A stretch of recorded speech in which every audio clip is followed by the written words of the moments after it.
Good afternoon. I am Matt Fruman, Ward 3 Council Member and Chairperson of the Committee on Human Services. Today is Thursday, January 29th, 2026. We are meeting in person in room 500 of the John A. Wilson Building and virtually via Zoom. I don't see that I'm joined by any colleagues at this point. Today, we are conducting a performance oversight hearing on the District of Columbia Public Library. I should add the time is 2:08 p.m. The District of Columbia Public Library, or DCPL, was originally founded by an act of Congress in 1896. Today, DCPL serves residents at 25 neighborhood libraries across the district, at the DC Jail, and at the Central Martin Luther King Jr. Memorial Library. DCPL is one of the few government agencies that is truly available to all district residents. Our libraries are award-winning, welcoming, and safe spaces, and they connect our communities regardless of ward, race, education level, ability, or income. The library provides essential services and engaging programming at each location. It inspires all generations to develop and nurture their love of reading, preserves and promotes the history, music, and culture of the district, and provides spaces that serve as community centers at which residents can gather, work, and learn. DCPL meets the needs of district residents of all ages, from young children to seniors. Programs like Books from Birth, which supports early childhood literacy, Discover Summer, which helps prevent summer learning loss, and Digital Navigators, which provides hands-on technology support, are all strong examples of that commitment. The library also plays an important role in connecting residents to essential supportive services. DCPL partners with the Neighborhood Legal Services Program, employs a Department of Behavioral Health trained peer specialists, and hosts mental health support drop-in hours with a licensed clinical social worker. In addition, DCPL houses the Center for Accessibility, which ensures residents with disabilities have equal access to library resources, both in person and at home with the Library by Mail program. Our libraries meet residents where they are. That includes extending programming to schools, neighborhood events, farmers markets, and other community spaces, not just within the library walls. The library retains a robust, thoughtfully curated collection of physical and digital materials. From best-selling ebooks to well-loved DVDs, there's something for everyone at DCPL. Our libraries make clear that everyone who passes through their doors is welcome. Despite the very real challenges posed by a changing political environment and the ongoing budget constraints, DCPL serves residents with care, efficiency, and professionalism. I want to thank Director Reyes Gavilan, his team, and the librarians, safety officers, custodians, and all the DCPL employees who show up every day to make these spaces welcoming for residents. I look forward to discussing the library's important work with Director Reyes Gavilan and hearing from the public today.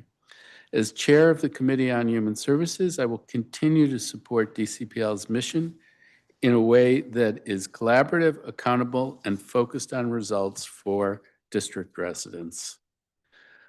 Libraries are one of the most practical investments we make. They meet real needs every day.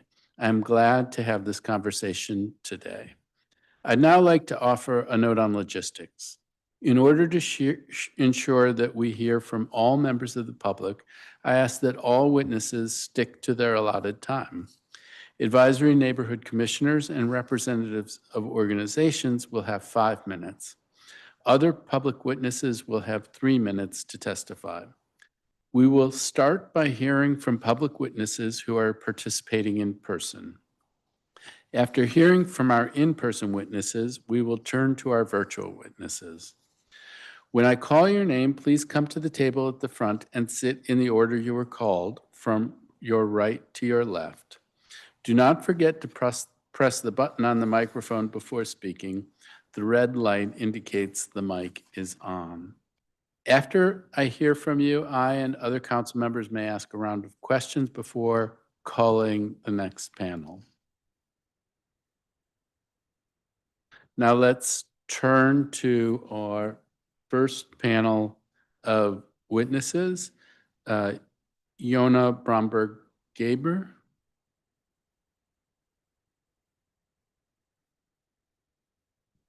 Nicholas Dormu. Trinity McCrimmon.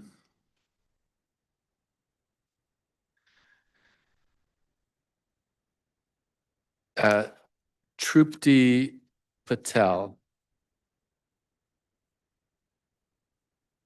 Okay, is there anyone else here who has come to testify in person? Okay, then Nicholas, welcome. And when you're ready, you can push the button and start your testimony.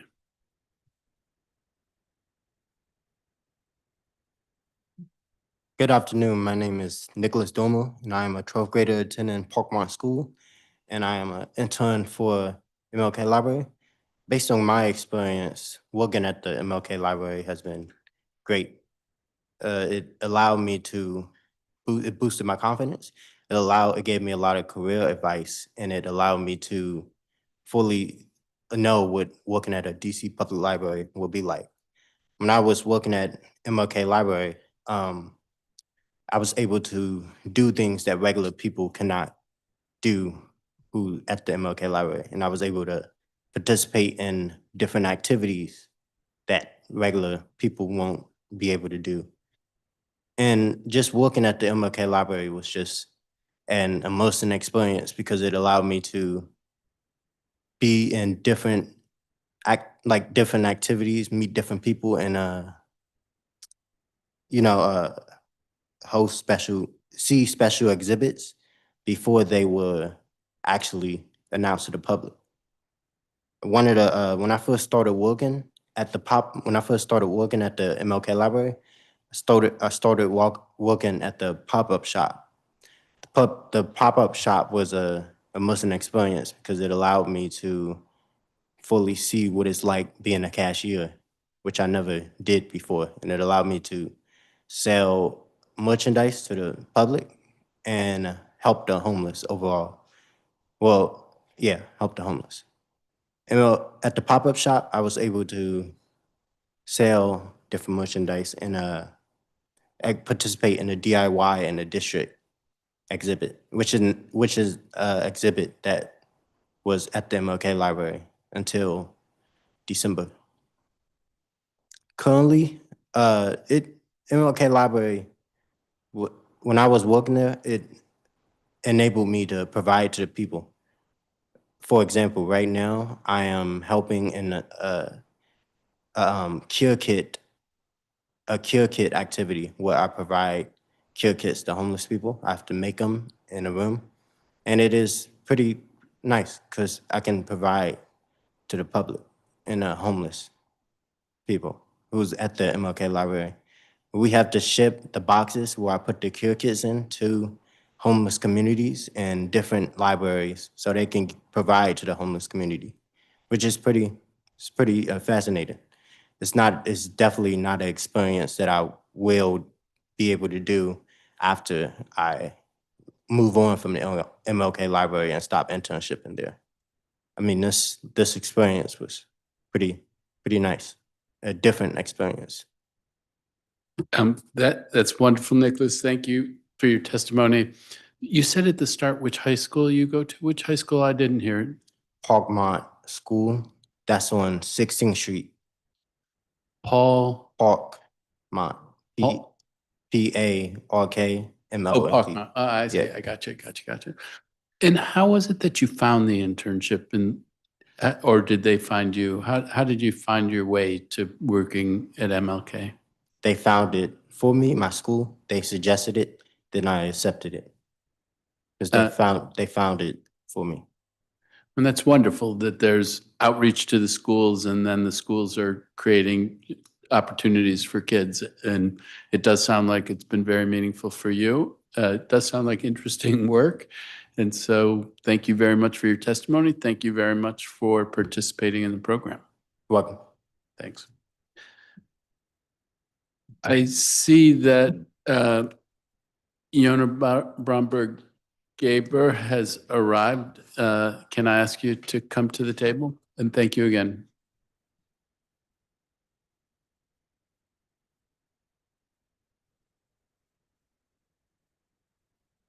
Always nice to see you. Great to see you too. Thanks for the flexibility about travel time. Took twice as long as I was expecting to get down here. That applies to everything these days, but Yeah. not the subject of this hearing. Thank you thank goodness. Thank you very much for coming. And when you're ready, you can start. Good afternoon. My name is Yona Bromberg-Gaber, and I'm president of ASME Local 1808. As of this fall, we represent workers in every department of DCPL, essentially any employee who isn't a manager, confidential, or in the facilities or public safety unions. The performance perspective I want to bring today regards labor management relations and how we as workers feel regarding the agency's continued and future performance. Today, we will, I'm sure, hear from lots of supporters of our work as library workers. I feel comfortable predicting that most of the complaints will be about limitations on our services, what we don't but should provide, that we should expand our operating hours, that we should increase programming. We as workers deeply appreciate the love we feel from our supporters, but that love simply doesn't extend to the material support and safety that library workers need in order to make their programs sustainable and functional. I know that council members have been asking us to open up more libraries over the last few days throughout this snowstorm, but the reality is that it remains unsafe for many of our members to travel, with few crosswalks by our libraries actually clear for people to be able to walk and get into the buildings. The fundamental takeaway I hope council members get from this testimony is that the library still needs major funding and structural changes to keep the services we provide and our neighbors demand going, the services that we provide and our neighbors demand going for the long term. One significant factor for sustainability is, of course, staffing levels. We are very deeply grateful to this committee and the DC Council for finding funding last year in order to retain vacancies and hire new staff. We don't yet have good data about the impacts of that hiring because the first staff still need hired through that system still need to onboard. Internal union studies, though, about needed staffing levels and safe staffing levels preliminarily show that the allocated number still won't provide the coverage needed. While we likely won't have firm data in time for this year's budget cycle about still needed staffing due to the slowness of the hiring process, what is abundantly clear is that the staffing level we were given for last year absolutely should not be cut. Another major factor for sustainability is the rigidity of our current staffing hierarchy, particularly combined with the mission creep the library has seen. Prior to the recession of 2008, the library depended on a wide array of staff with different responsibilities and schedules, including library aides and weekend-only staff. Since then, while administrative and high-level programmatic positions have increased, the career path for most of the workforce has narrowed, typically restricted along educational barriers rather than work experience. Meanwhile, the work responsibilities along the hierarchy have gotten significantly mixed up or awkwardly limited. In order to address these concerns, we are actively working with management on long-term projects to create new position descriptions and staffing models. From supporting our teens by by properly classifying our teen librarians as such and not as children's or adult librarians, to creating new positions or paths to advancement for staff without bachelor's or master's degrees, to ensuring that we get future librarians trained by funding their education and or establishing a UDC MLIS program. We are working slowly with management on those projects, but budget is very clearly the biggest barrier in a few major categories. Reclassification and pay equity will obviously take funding in order to increase the salaries to be appropriate. Hiring up new staff for any new libraries that we build, as well as hiring up staff to actually reach a really sustainable staffing model, obviously will cost more. Investing in education by funding people to go to school will also be another major cost. And one budget pressure that will hopefully be coming up will be the cost of living adjustments from union negotiated raises that are currently undergoing negotiation. We'll have more information for the budget oversight hearing about funding priorities for those projects in the coming years, particularly in terms of starting to get estimates or more exact estimates for those changes and asks. The last factor for sustainable library service that needs to change is how the library supports workers' trauma. Harassment, exposure to violence, and even assault are very common experiences for library workers. While the presence of public safety workers can help in responding to those incidents, there is a desperate need for better support for staff trauma after the fact. This is a liability for the district, as library workers have received awards of workers' compensation for PTSD that they've acquired at work. Unfortunately, the public sector workers' compensation program, frankly, is grossly inadequate for meeting the need. That's a conversation for a different committee. And the ongoing sticking point, and there has been an ongoing sticking point with management about how they report and respond to traumatic incidents. We hope in the coming year to win significant changes to that process and to see better support from management. Overall, we see the labor management relationship as a tool for improving conditions at the library and ensuring that the library keeps to its mission. We certainly have had tense moments and controversy, but also some successes. In an October survey, only 19% of responding staff agreed, either somewhat agreed or strongly agreed, that management was moving in the right direction, and compared to about 80% of staff who agreed that the union was moving in the right direction. Our hope is that by collaborating with the efforts of the union, management can deeply improve the confidence that their employees have in their work so that we can continue providing excellent library services to our community. Thank you, and I remain available for any questions. All right, thank you very much. Just want to make one last note before I turn to questions. Okay, so thank you very much for your testimony. Thank you very much for your work and for your communication with the committee between the budget and oversight hearing seasons. On the staffing, I find it striking that I hear the same thing from management as I'm hearing from you. I do think that there is a shared sense that people are overworked and that there's an effort to make sure that we have the staff so people can get a break. Kind of falls to us. We're trying, but I don't think that's a thing. I think really helpful to hear you describe it, but in terms of me, you're pushing on an open door, and I think actually also in terms of the management, you're pushing on an open door. Everybody wants to get there. So hopefully we can achieve that. Your comments about the career path, I think I also hear that from management in some ways, but I'm curious. So there's a process to relook at job descriptions in a way to facilitate advancement. Talk to me a little bit more about that so I understand that more. Yeah. So this has been something that has been discussed for, I think, a really long time in the library and very slowly been worked on, but because of the budget limitations, it hasn't been something that has been able to be prioritized by the administration. So I know that this is a project that our public service directors were working on to look at our career ladder and to really try to establish something that has actual paths to advancement. And I do want to be clear that I think both with staffing levels and with the career ladder, this is something where I agree management and we are largely on the same page about where we want to move towards that. But budget remains this big barrier in, frankly, in even having some of these conversations because, we look at the projections and say, well, we're not sure that we're going to be able to afford our current staff. So now expanding that, doing any reclassification would cost more, be a bigger budget pressure. So, I think it's great to hear that the council does support that effort, and that might help ease the conversation so that we can actually plan what that career path might look like, giving both paths to. So one of the ideas that's on the table is making sure that library workers who have been working in the system are able to move up based on their experience and not just based on education.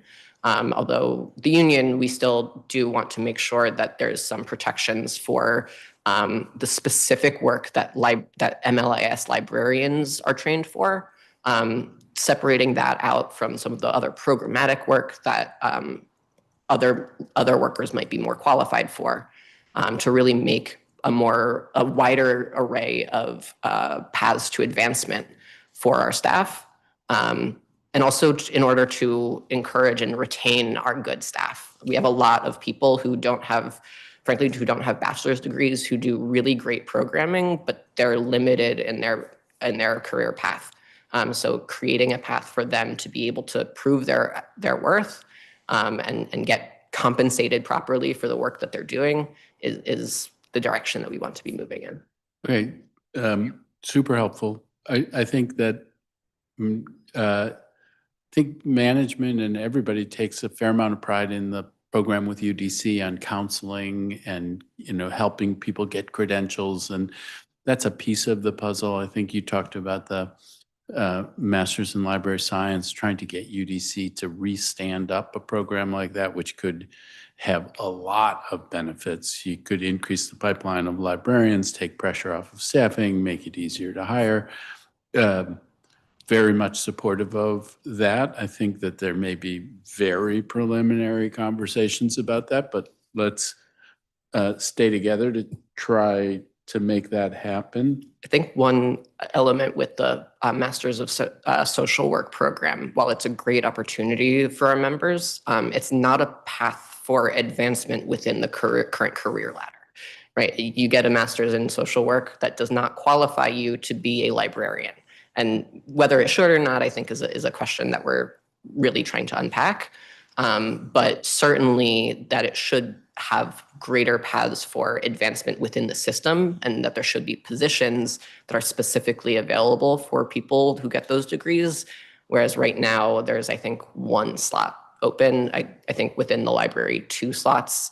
Otherwise, it qualifies someone to become a manager, but not to be any of the other positions within the library. No, I hear you on that. Could create other opportunities in another place, but the idea of increasing opportunity for workers, I think, is important, and I don't think there's a difference. Yeah. I think between you. I also don't think there's a difference around the trauma, but maybe you can talk to me about that. I mean, the idea, the library, the task that the library, that a list of tasks that libraries are bearing has grown, and it creates a real challenge. I think there's a shared view on that, and we have to take to heart where there's trauma, but talk to me about what kinds of things are happening now and what kinds of things you think we should be doing or looking to the library to consider as steps to help people get through this. Yeah. So I think a lot of the problems we're seeing have to do with the aftermath response. I think there's a certain level of, unfortunately, expectation of trauma at this point within the work, that most workers see that as an expectation of the job, that they will get yelled at, harassed. Unfortunately, that can frequently happen along protected characteristics where people are getting harassed. I can say on my own behalf, I've been sexually harassed and assaulted, and frequently received transphobic words from patrons, and that's sort of on the low level. That then it gets into the people where there are threats of violence, there's actual assault that's happening. And so that's sort of a baseline expectation that's on staff to sort of deal with this, try to report it as much as we can, but there's a limit to how much it's worth putting in a report about, the 3rd time that someone made a weird comment to you on that day. So there's some level where I think there needs to be more understanding and appreciation for the low-level trauma that staff accrue just by working throughout the day, as well as exposure to the violence that can sometimes happen when there are fights and the like. That's something that can be also traumatic. Or there have been incidents where there have been gunfire. There was gunfire that went through Anacostia Library. There was an incident at Rosedale Library where fireworks were set off inside the building. Lots of instances that have a potential to increase trauma or exposed to trauma, in addition to the much more direct people getting assaulted. And so even in the cases of, so something that we've tried to convince management to do is to have much better adherence to submitting through the e-risk network. E-risk is the Office of Risk Management's reporting portal. The reason that it's a helpful thing for them for that to happen is because that is the portal that sort of begins the workers' compensation process. So by making sure that whenever there's a traumatic incident, that gets reported to the Office of Risk Management. First of all, it helps with our data collection, but it also helps make sure that if that staff member does need to get support for it, get support for the trauma that they're experiencing, they have a much easier path to do so. The one, I think, really problematic example of this was that last December, there was a death at MLK Library, death by suicide. And the staff members there were staff members who were first responders and experienced a lot of trauma from that. 5 months later, so that was in December of 2024, 5 months later in May, when those members came to me asking for help, I helped them apply for workers' comp, and that's when we discovered that the library had never even reported that death to the Office of Risk Management. So it meant that I was the one who actually put that report in, so that then those members would be able to go and reference the incident report that I had put in claiming their workers' comp without having to re-traumatize themselves by recounting all the details of what had happened. And so because it wasn't reported until May, it meant that they had significant delays in getting care, which further complicated their ability to get restoration of leave, as well as to actually get into treatment. So the sooner that we are doing that and making that available to staff, the better. There's no risk to the agency by making sure that everyone who's present at a traumatic incident is named in that report, because it does not automatically grant workers' compensation. It just says this person was present and potentially affected. It then gives that person the opportunity to file for workers' comp and get evaluated by a medical professional in order to determine if they're actually, in order to determine whether workers' comp should be assigned or not. So by creating that system and making it much more by default that we're providing that opportunity, it gives people the opportunity to get the support from the library that they need, rather than having to months later try to piece together what happened and go for workers' compensation. Okay, well, let me take that to heart. Yeah. I actually thought where you might be going was that there should be somebody on the library staff who was somebody who people could speak to when something like this happened. There's a mental health program in the library where people come and talk to other people in the library about different things, but I thought that maybe that was the direction you're going, but rather it's a reporting thing that you're talking about. I do think that more internal networks of support would also help, but that shouldn't be a replacement for properly, rightfully afforded workers' compensation.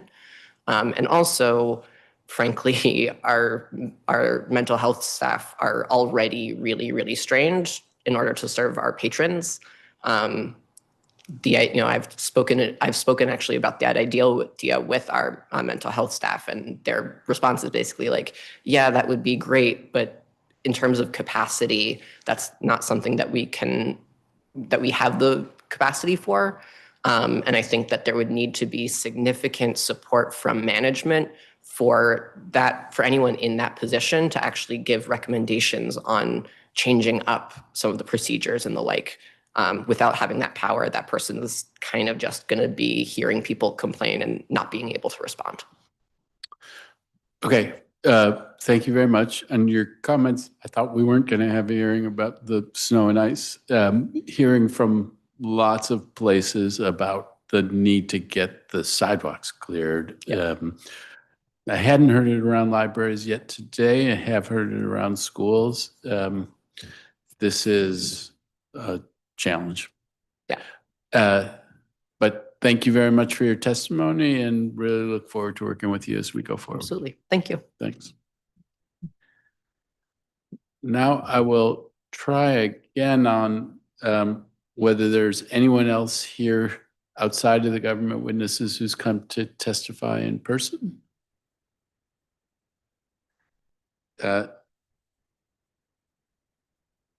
Hearing none, I will now call our virtual witnesses. For each witness, I will call your name and a member of my staff will make you a panelist. If you wish to appear on video, you must click the button in the toolbar at the bottom of your screen that looks like a video camera. Please remain muted until it is your turn to testify. When it's your turn to testify, please unmute yourself. For technical difficulties, you can send a message to the host, which is labeled as Committee on Human Services, and they will follow up with you. Additionally, if you are having trouble gaining access to the Zoom and you have pre-registered, you can reach my team at eShany, ESHANY, at dccouncil.gov, and they will try to resolve your issue. So now let's turn to our virtual witnesses. Anna Karditsas, Zachary Israel, Robert Oliver, Michael Dine, Matthew Kendrick, Ardavan Heavens, John Gann, Ifesin Kwame Rashuma, Adele Silver, and Mark Pattison.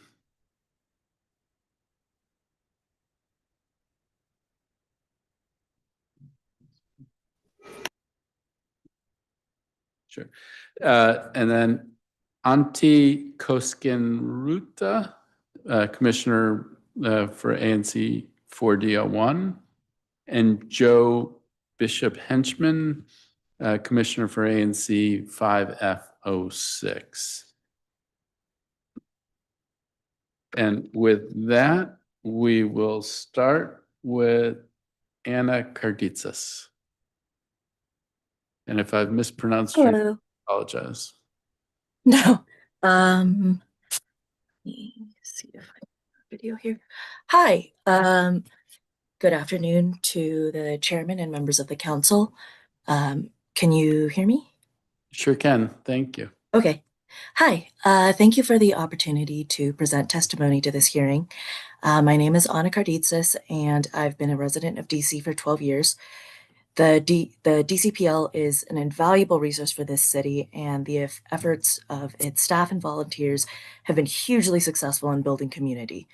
I'm a lifelong enthusiastic library patron, but over the past year, I've very personally benefited from DCPL's event programming, particularly at the MLK Junior and Tacoma Park branches. I've been involved in assisting April Ovens and Jenny Mack at the MLK Junior branch with the Monday and Tuesday night Mahjong events. And the Mahjong programming has seen explosive growth since its start in April 2025, starting with a handful of people and now regularly seeing over 100 people each week.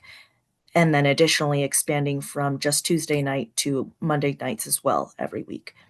These weekly events have brought together an incredibly diverse group of individuals from across the DMV and have been a unifying factor for the community in a time of great stress and uncertainty. Jenny has also been a key figure in bringing Mahjong instruction to the Cleveland Park Library as well, along with Miss Wendy. I'm afraid I don't know her last name. I've also joined 2 book clubs run by Ripley Kravchik at the Tacoma Park branch, which have been incredibly welcoming and intellectually engaging. And these groups have both been great sources of heated debate, widely varied learning, and friendship. Well, as mentioned before, DCPL's books and materials catalog remain outstanding. I have been amazed by the many, many other offerings DCPL maintains free of cost for the community. Even with my increased involvement over the past year, I know I'm still only engaged in a small fraction of what DCPL offers, and I find myself regularly amazed in discovering new resources and activities. I am in the process of joining the Friends of MLK Junior Library and hope to support DCPL in a greater capacity. I strongly recommend that the council refrain from any cuts to the DCPL's budgets, and in fact, I hope they approve additional funding for this invaluable asset to DC. Thank you very much. Thank you.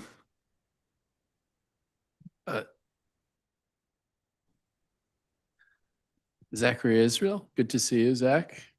Yes, great to see you, Chair Fruman. Thank you for having this hearing. My name is Zach Israel. I'm a former ANC commissioner in Ward 4. And let me just say from the outset that I'm a huge fan of the DC Public Library. I just took my 2 young children to MLK Library earlier this week during one of the snow days, and we had a great experience in the kids' level there. But this is now my 8th time testifying over the last 5 years on the same issue, which you're familiar with. I testified February last year on this, the oversight hearing for DCPL, and then June of last year for the budget hearing for DCPL. And it continues to be the need for a library in the Brightwood Park, Manor Park neighborhood in Ward 4. I won't relitigate the entire history at this point, but some of the important details to note: the council appropriated $5 million for site acquisition of a new library in this part of DC in FY24. DCPL didn't use any of that money. The council then appropriated $2 million in FY25. Same thing, money wasn't used. And then in this current FY26 budget cycle, the council appropriated collectively $2 million for this. $1 million in FY25 supplemental money, $1 million in FY26 money, again for site acquisition. And I'm just going to go on a hunch here and probably presume that DCPL will, again, for the 3rd consecutive fiscal year in a row, just not use the money. As someone who is passionate about this, who has testified on this repeatedly, at this point in time, in terms of performance oversight, I think a larger philosophical question needs to be asked, which is, if the council appropriates money for a capital project under DCPL that the mayor is opposed to, the executive writ large is opposed to, is that the death knell of that project until we have a new mayor? Because if that's the case, we should just sort of hear that on the record so that we save time for everyone on this. We save time on advocacy and all these other things, because it seems pretty clear that because of the executive writ large being not really supportive of this, it's not happening until we have a new mayor. In the 484 pages of pre-hearing responses submitted to your committee, there's a total of 2 bullet points on this project, totaling 3 sentences, that merely says money exists for this in the FY26 budget, and that design, construction, operating costs are currently unfunded. So the larger question is, if the council puts money for design, construction, and operating costs for a new library like this, does the DC Public Library feel it's okay to just not spend the money if the mayor or anyone else is opposed to it? And I would like to know the answer to that so we can all save a lot of time and wait until we have a new mayor, if that's what it takes. Thank you so much, and I will submit the voluminous amount of testimony I've submitted in the past 5 years that has the entire record of this and all the resolutions that ANC 4D has passed and that Janice Lewis-George has done to support this over the years. Thank you so much. Thank you for your testimony, and we'll come back in questions. Robert Oliver.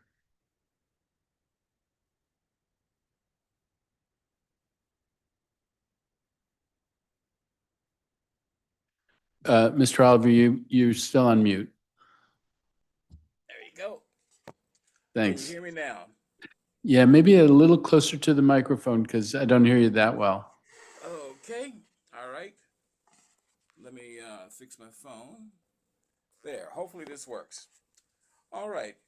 Good afternoon, Ward 3 Council Member Matt Fruman, committee staff, and guest speakers.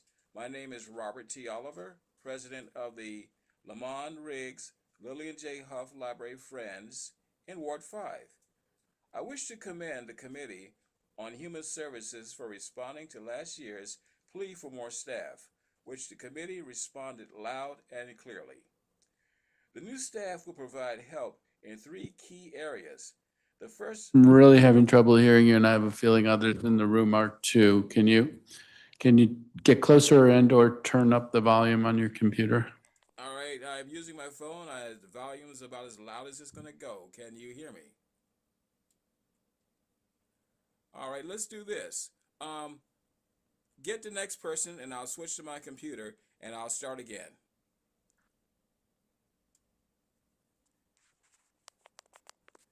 Hello, do you hear me? Yeah, but barely. I wonder if there's somebody here. Can we turn up the volume? Let me propose this. I will go to my computer, get off my phone, go to the next speaker, and then I'll come on after the next speaker. Is that okay? Oh, okay, because I think it's important that you be heard, and I'm worried that you won't. Okay, fantastic. I'm going to do that now. Okay, thank you very much.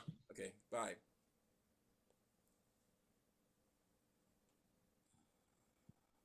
In the interim, Michael Dine. I don't see Michael Dine.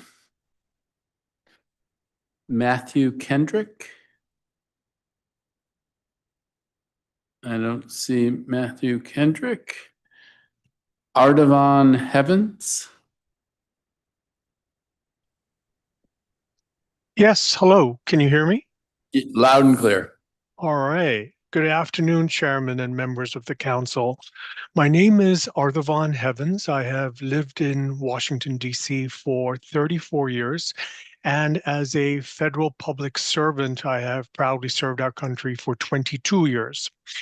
I'm here today to express my deep gratitude for the MLK Library and its extraordinary support of our Monday and Tuesday night Mahjong program. Now, if you don't know what Mahjong is an Asian centuries-old tile-based game, often compared to a blend of rummy and chess. It fuels critical thinking skills while bringing people harmoniously together. What may seem like a simple game has become something much larger. Each week, more than 100 Washingtonians gather across generations, genders, identities, cultures, and neighborhoods. We come together at MLK Library, a welcoming space that feels uniquely and beautifully public. The library has given us not just tables and chairs, but community. As someone of Asian and Middle Eastern descent, the child of immigrants who came to this country with hope and faith in the American dream, I see something profoundly meaningful unfolding at the library. Mahjong itself is a game with deep Asian roots, yet at MLK Library, it becomes a shared American experience. It bridges backgrounds. It sparks friendships. It creates belonging. The benefits are so tangible. The game opens brain synapses, sharpens cognition, and keeps people mentally active. But just as important, it lifts the spirit. It reduces isolation. It brings laughter and joy. Joy. In a city that can often feel tense and fragmented, Monday and Tuesday nights remind us that human connection still matters. Public libraries are among the last truly democratic spaces we have. The MLK Library embodies that ideal. It's not only a repository of books, but a living, breathing civic home sweet home.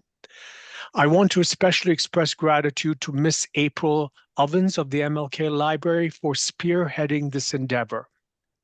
Dr. King once said, "Life's most persistent and urgent question is, what are you doing for others?" The MLK Library answers that question clearly by opening its doors and strengthening the bonds of our community. Thank you for your continued support of this vital institution and fun program. Thank you very much. John Gann, I don't see John. Ifasen Kwame Rashuma.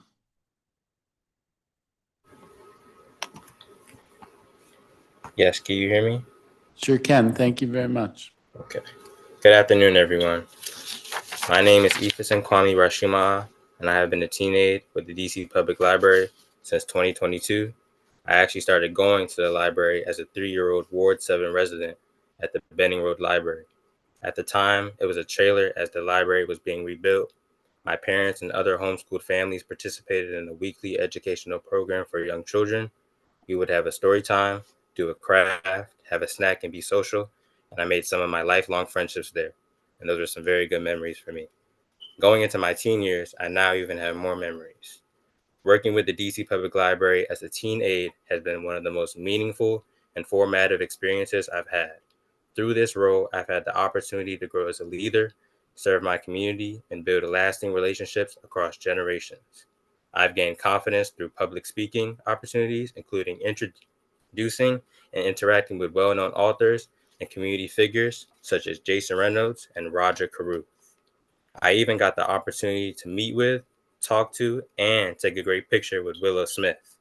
These moments pushed me outside of my comfort zone and helped me develop strong communication and professionalism. At the Woodridge branch, I placed a hands-on role in planning and leading programs for children and teens, from creating flyers using Canva to organizing supplies to leading activities from start to finish. I learned how to take initiative and see projects through. I take pride in knowing that these programs provided safe, engaging, and welcoming spaces for young patrons, and that I was a positive example that someone could look up to. One of the most rewarding parts of my experience has been forming a big brother type of connection with the younger library patrons, building trust, offering encouragement, and showing what consistency and leadership can look like. Being a part of the Teen Aid Council has further strengthened my leadership skills. I've learned how to collaborate with peers, take responsibility, and act as a bridge between children, teens, adults, and library staff. DCPL has helped me develop independence, customer service skills, and the confidence to be a self-starter. And I feel very respected and trusted within the Teen Aid program, and I'm proud to be regarded as a leader among my peers. This experience has not only taught me to be prepared for future opportunities, it has also shown me the power of community and service. Thank you. Thank you very much for your testimony. Adele Silver. I don't see Ms. Silver. Mark Pattison.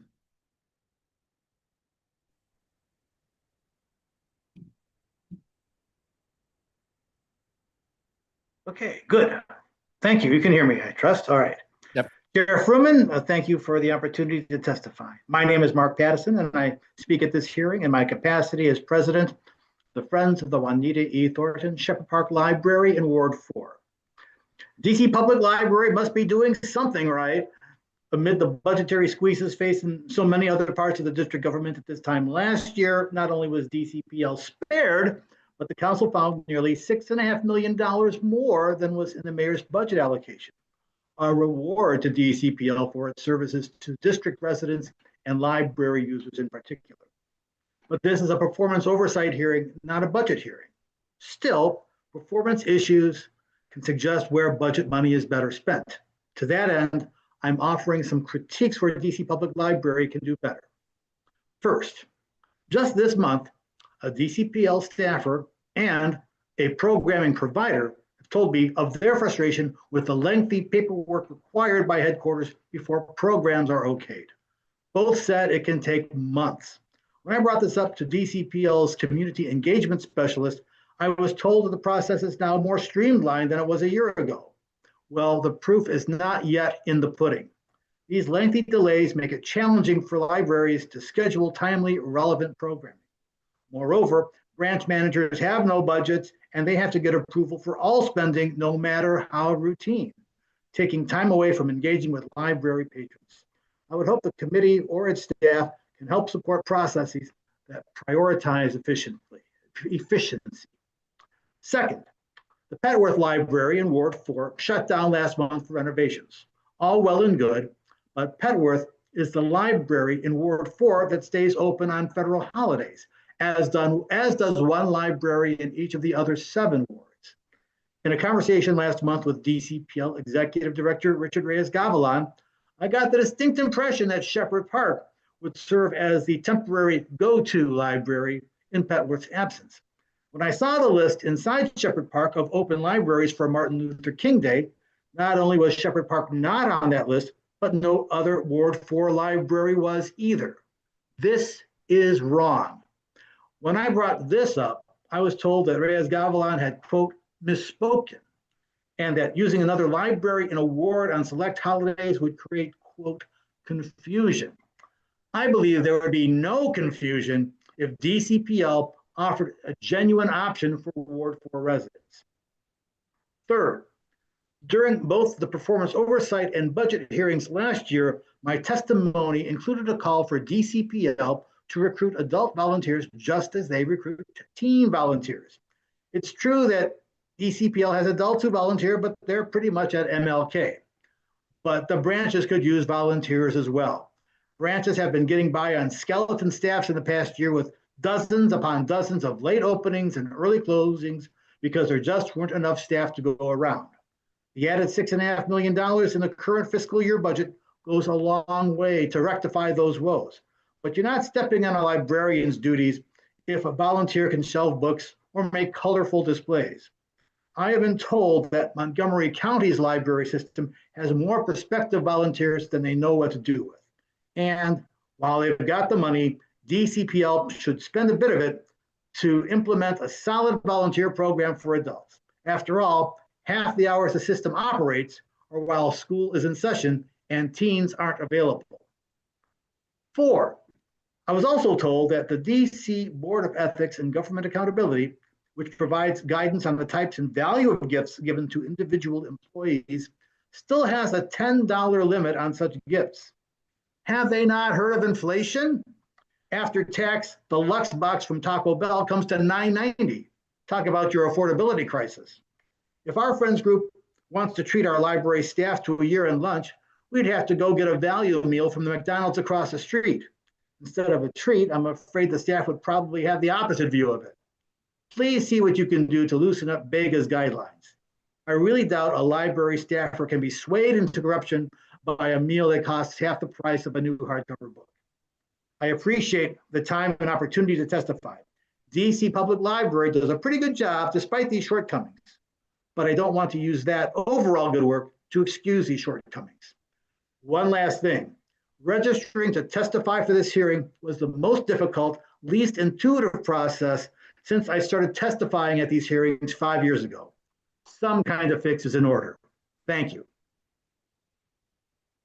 Okay, thank you very much, Mr. Patterson. Antti Koskenruta. Can you guys hear me?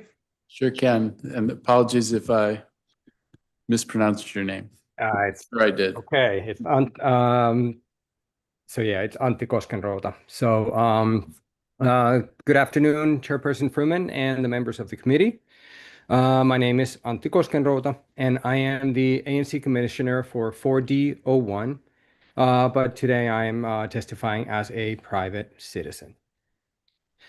I've lived in Brightwood Park for over 13 years and have watched it develop into a diverse neighborhood with a high density of families. Our civic infrastructure has not kept pace with this growth. Brightwood Park residents to Lamont Riggs, Tacoma, Park branches public library. For many families and seniors, these distances are a practical barrier. The Kennedy Street area requires its own library to provide and educational resources our population density now demands.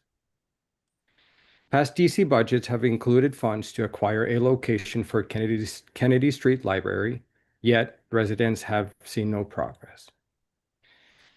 During the recent public surplus hearing for the DEMPET acquired lots on Georgia Avenue, a recurring theme from residents was the desire for a library at that site. I'm asking the committee to work with DCPL and DEMPED to prioritize a full-service library branch for the Kennedy Street and Georgia Avenue corridor. The neighborhood has the need for one, the population is supportive. Using the city-owned land would be an efficient way to fill this service gap in 4D. Thanks for your time. Thank you very much for your testimony. Okay, Joe Bishop Henchman. Thank you, Chairman Fruman and members of the committee. My name is Joe Bishop Henchman. I'm chair of ANC 5F and the commissioner for single member district 5F06. And I cover Eckington, and our commission covers Eckington and Edgewood. So I'm here to talk about the Eckington Edgewood Library proposal. We're very grateful that DCPL and its library plan has identified a need for a library at Eckington and Edgewood. It's the biggest gap in the city and the populated parts of the city geographically where there is no library. And we're a rapidly growing area. My commission area, which as you may know, all single member districts are designed to have 2,000 residents. I already have over 3,000 just based on the growth we've had since the last census. So there is enormous need for a library in that area. So I'm grateful for DCPL for recognizing that and promoting the project and including in their plan. And I'm obviously also very grateful to the mayor and the council for including it in the capital budget. And that inclusion has been consistent for the past several years. And I hope we can count on you and the committee to continue to ensure that that project is funded at the level that it takes to make it happen.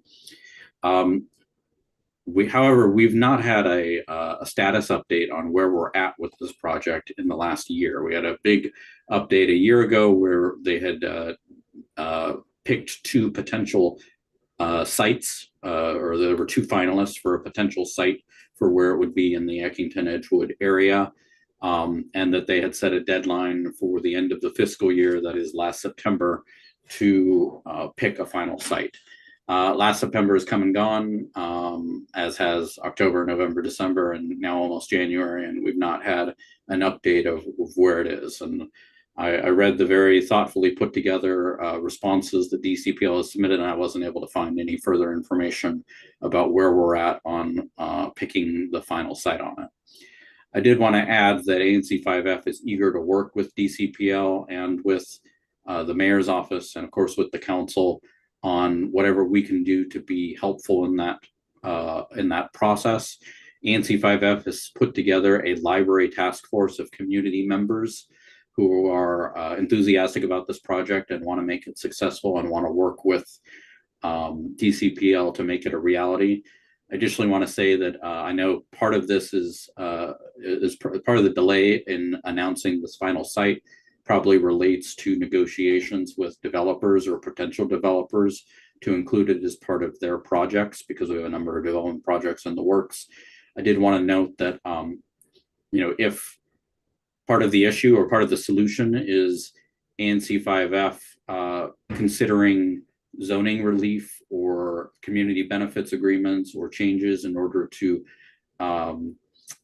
trade essentially the developer agreeing to do a community benefit of including this library in their project in return for various zoning relief. And if that needs to be part of the equation, ANC 5F will be eager to, we think it'd be really important that we be part of that conversation.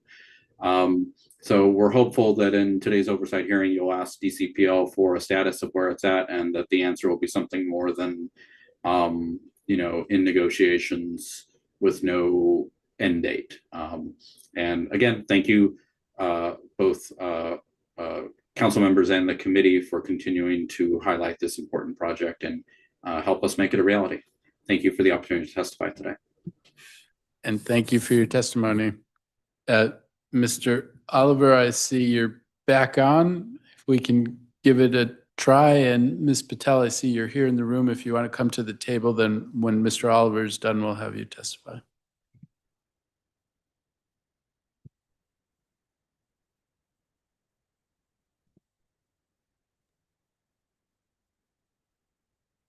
Hello, can you hear me now?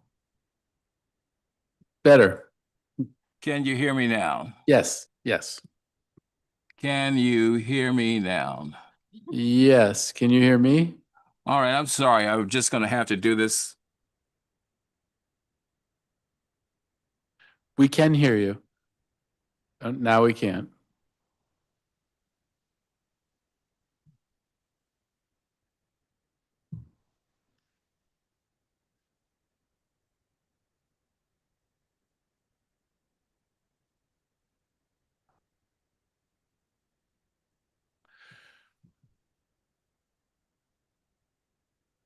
Okay. For the moment, we'll turn to Ms. Patel, and if you want to give This your is a test.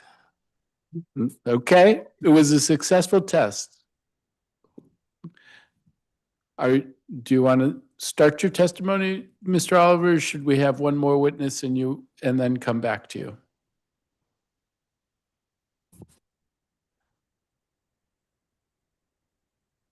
Okay, that would be helpful. Okay, we're going to start. Chairperson Fruman, I'm happy to give Mr. Oliver time. You know, I'm not in a rush now, so if you want to give him a few minutes grace, it's fine. Well, I'm we're happy definitely to going to give him time. It's just a question whether we just wait or you testify in the interim. I think probably, but why don't we have you testify, because who knows? And hopefully we can get this sorted out. Absolutely. Good afternoon, Chairperson Fruman. Thank you for holding this hearing so that my comments may be entered into the record. My name is Tripti Patel, and I'm currently a fourth-term advisory neighborhood commissioner that represents single-member district 2A03, which is the bulk of the historic Foggy Bottom, and I'm the chairperson of ANC 2A. I'm here to share the disappointment, frustration, and lack of partnership that ANC has had with the West End Library. ANC 2A pre-COVID and for a while post-COVID has always met at the West End Library. This is a wonderful amenity for the community and the ANC. And the ANC was excited to be able to have our monthly meetings here. ANC 2A has always appreciated the grace and flexibility offered by the library, and like most ANCs, we met only once a month. This all drastically shifted in 2024. While I understand budget cuts happen, the services and hours became a point of contention with the ANC. The West End Library used to be open until 9 p.m. and now closes for 8 p.m. on the weekdays. ANC 2A would try to exit and finish by 11 p.m./11:30 p.m. We were always mindful and appreciative of the officer who staffed us during this time. The sense of cooperation and goodwill ceased due to the hours being cut back and being informed that they didn't want to pay the officer or the officer didn't want to stay late to accommodate us. ANC 2A tried extremely hard to be mindful of this, and we were told a hard and fast out by 10:30 p.m. To be honest, it just left a bad feeling in our disposition. I could understand if this were a weekly meeting, but it's only monthly. ANC 2A is now a 9-seat ANC, and we're all volunteers who want to allow for engagement without residents feeling cheated out of being able to discuss items. Our new executive director wants to be able to set up the AV, but the sound system is quite challenging. And then Chairperson Jim Malek inquired about getting assistance.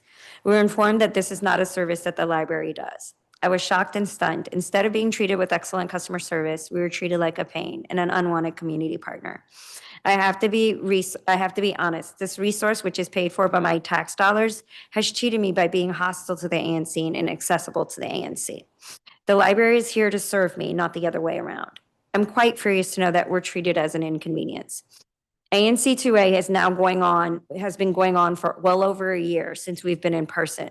But given the lack of lack of cooperation and unwillingness to assist, I'm leery to go back.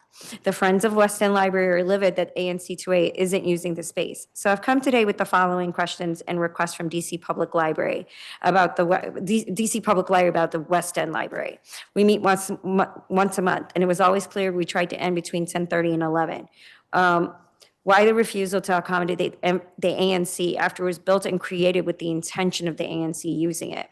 Number two, would the library prefer that we accidentally ruin their sound system since they refuse to kind of provide the customer service to ensure that we can actually utilize the space? And the requests are that, we would appreciate if our executive director, which we now have a brand new a hybrid system, which won't use that sound system, but we would still like clear instructions on how to do the AV setup for the room that ANC 2A reserves. And would it be possible to include in the budget to accommodate staff time for monthly ANC meetings, and that we are to be out by 11:30 p.m.? As I said, this is a resource that should be one of empowering the community and not one where the community is viewed as a nuisance and made to feel welcome. I thank you for the opportunity to testify, and I just do want to highlight and amplify that this is a citywide issue. I've talked to several ANC chairs, and we can't access libraries at all at this point due to the severe budget cuts. ANCs are not trying to be insensitive at all to like libraries and the staff. Like, we don't want a library staffer to stay past their out time and not be compensated for it, but ANCs are running out of options. We can't go to private vendors or, because a lot of them have security guidelines. We're not allowed to use their buildings. A lot of places are in the same position. They would have to pay a staffer to stay behind just to keep their buildings open to accommodate us. And I'm getting pushback from constituents saying, why can't we meet in person? And I was like, I don't have a place where I can meet that meets the security guidelines, gives us the hours, time, and space that we can use.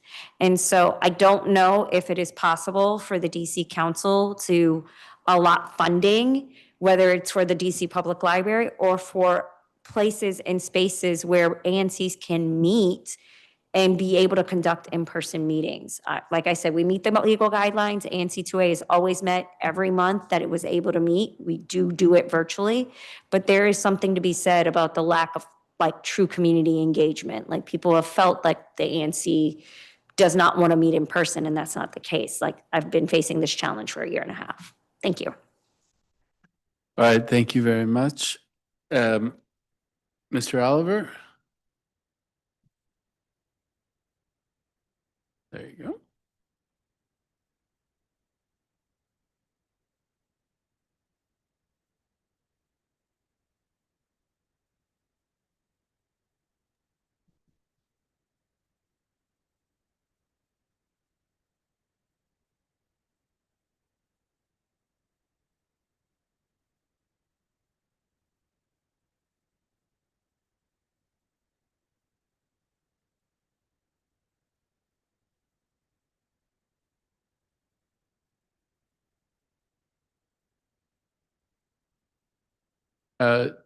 Mr. Oliver, I think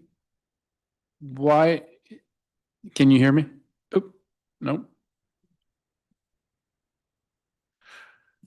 Okay, Mr. Oliver, I think perhaps it will work best if you submit written testimony, and if you want to reach out and we can speak, more than happy to do that.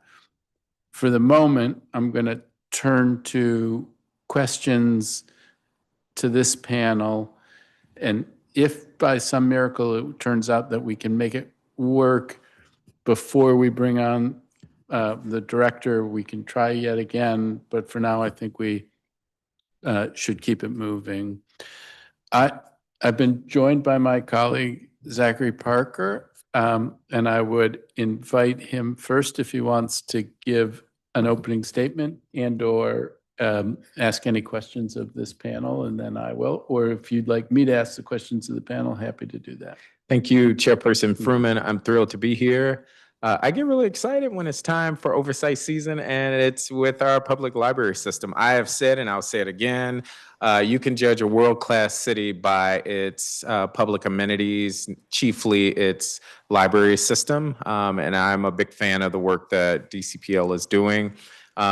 I would also just note that I do think we received testimony from Mr. Oliver. I was excited to see him on, just to kind of lift up what I think he was speaking to in his testimony, was praising the investments that you helped make possible, Chairman, last year in the budget for additional staff persons within the library system, and to ensure that we fight to protect that in this year's budget. I want to thank everybody for their testimony, and I'm looking forward to questions as we jump in. Okay, thank you very much. And actually, Mr. Oliver, I don't know if you can hear me. I had read your testimony before, but it was good to be reminded of it. And I'm looking at it again. I will say, do take it to heart. Your call for us to be supportive and to protect the libraries as much as we can, as we did last time. I actually think in some places we added, so we got for the circulation budget, we went above what it had been the year before. Deeply committed, as you urge, to try to be as supportive as possible of the libraries in this budget season. Grateful for the recognition of it. I see your reference to freedom and resistance. I mean, it was amazing. It was absolutely amazing, that program. I went, and the first floor was really something, and the talk, the poetry was amazing. The talk was amazing. And then when you went upstairs and you went from room to room, there were incredible things happening in every room. So, Mr. Oliver, thank you very much for lifting that up. And thank you for your testimony in written form. If we can make it work, we can make it work. But I think you got your message across loud and clear. On in terms of questions and comments, I have to say, 3 years ago, if you asked me what pickleball was, I would have been like, what? Is it? But then it came onto the scene and it took off. And Mahjong is feeling like that. And with all of the incidental benefits that come from it, and it's don't want it to be too much of a love fest. We'll get out of the love fest mode at some point. But the fact that the library is hosting something like this, the fact that it's gotten the popularity, the fact that it's across ages and across cultures, it's really an example of the great things the library can do. And as my colleague said, one measure of a great city is a great system that is working in ways like that, like freedom and resistance and Mahjong. So thank you, Ms. Karditsas and Mr. Heavens, for your testimony on that subject. I think I spoke to Mr. Oliver's testimony. Thank you for that. Mr. Israel and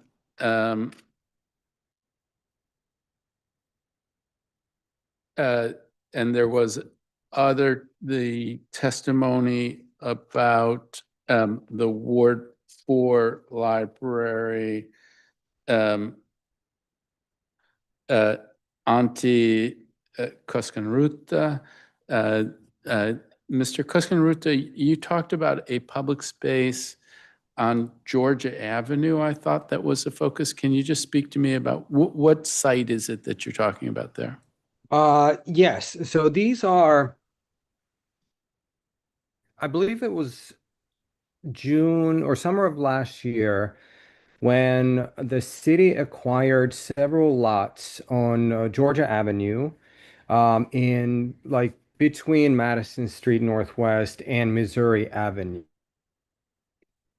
These were blighted properties, and the city acquired, I believe, 6 lots, including the historic Engine 22 firehouse.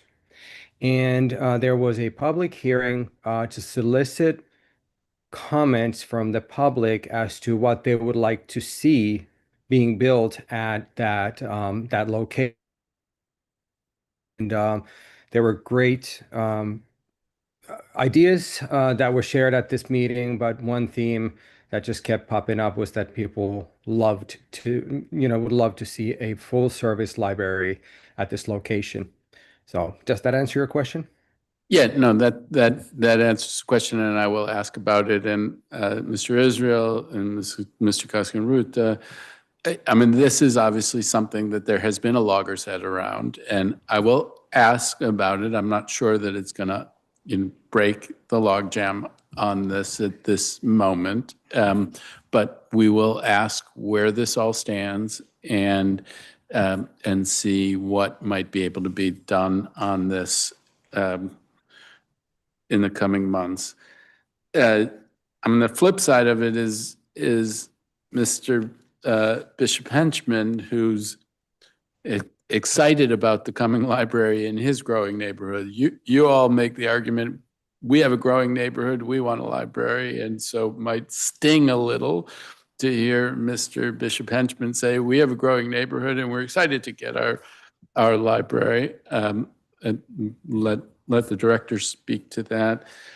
I will ask Mr. Bishop Henchman where that stands, what the status update is. I think you should feel pleased that you were able to send the message here that if zoning is an issue, that they have a excited and willing partner in the ANC to navigate through that. I think that, I don't know whether that's significant, but I'm sure that message was received. Mr.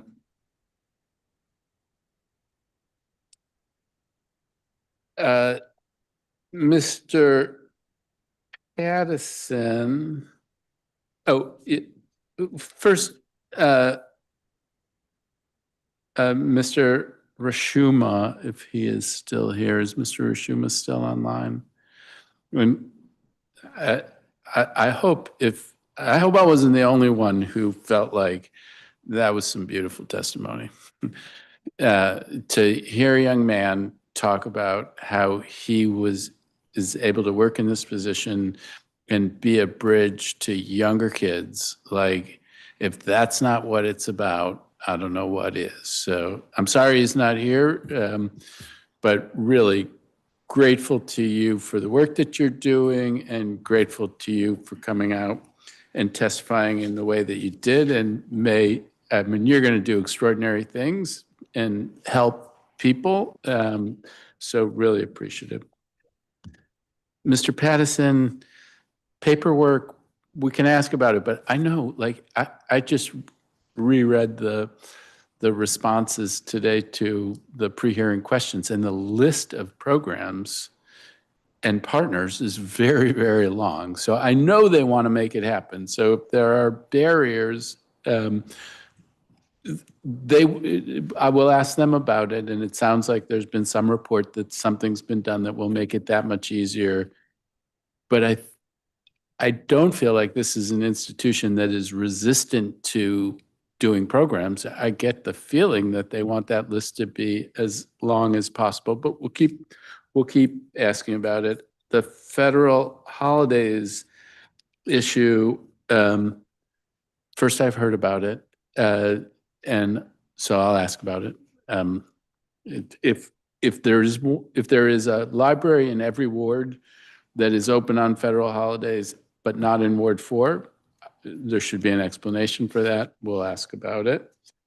Recruiting volunteers, I looked through, and I mean, you're right, there's a lot of volunteers at MLK. It's a handful in other places. We'll ask about that. Vega, not the subject of this hearing, but like a good laugh line. And so, and we don't want to be in a situation where you can't take a librarian out to lunch. So we'll ask about it. And then Ms. Patel, I'm sorry about this. I mean, I feel like you were here last year and talked about this also. And I served on an ANC for a number of years. I don't know that we ever met at the library, but for a number of the years that I served, it might be the library was closed. We'll ask about this, but I feel like it's a challenge because we had the person who's the labor representative, and we hear it from the library. The library staff is stretched so thin, and they're contending with a difficult budget. And so the fact that there may be resistance to having people stay late, it might be that a number of years ago, when the city's finances were better and the library didn't face cuts, that it was easier to accommodate. But I will ask about it, but I also suspect that some of it is about protecting employees and being fair to employees.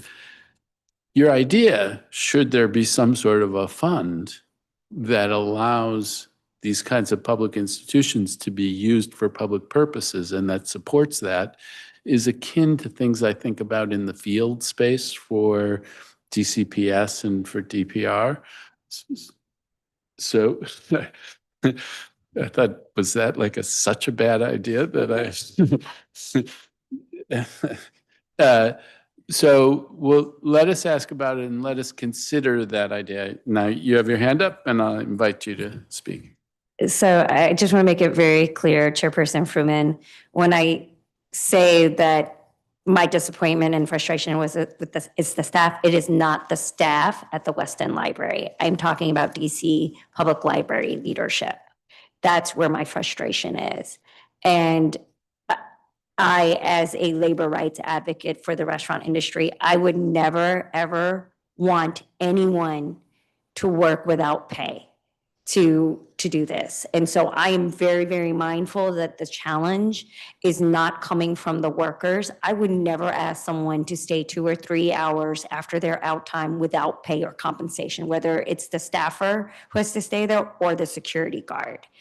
And so, and I have explained this numerous times in public meetings, that the government is not in a position to have their staff, and so there has been a back and forth that saying, well, can an ANC commission take over that cost?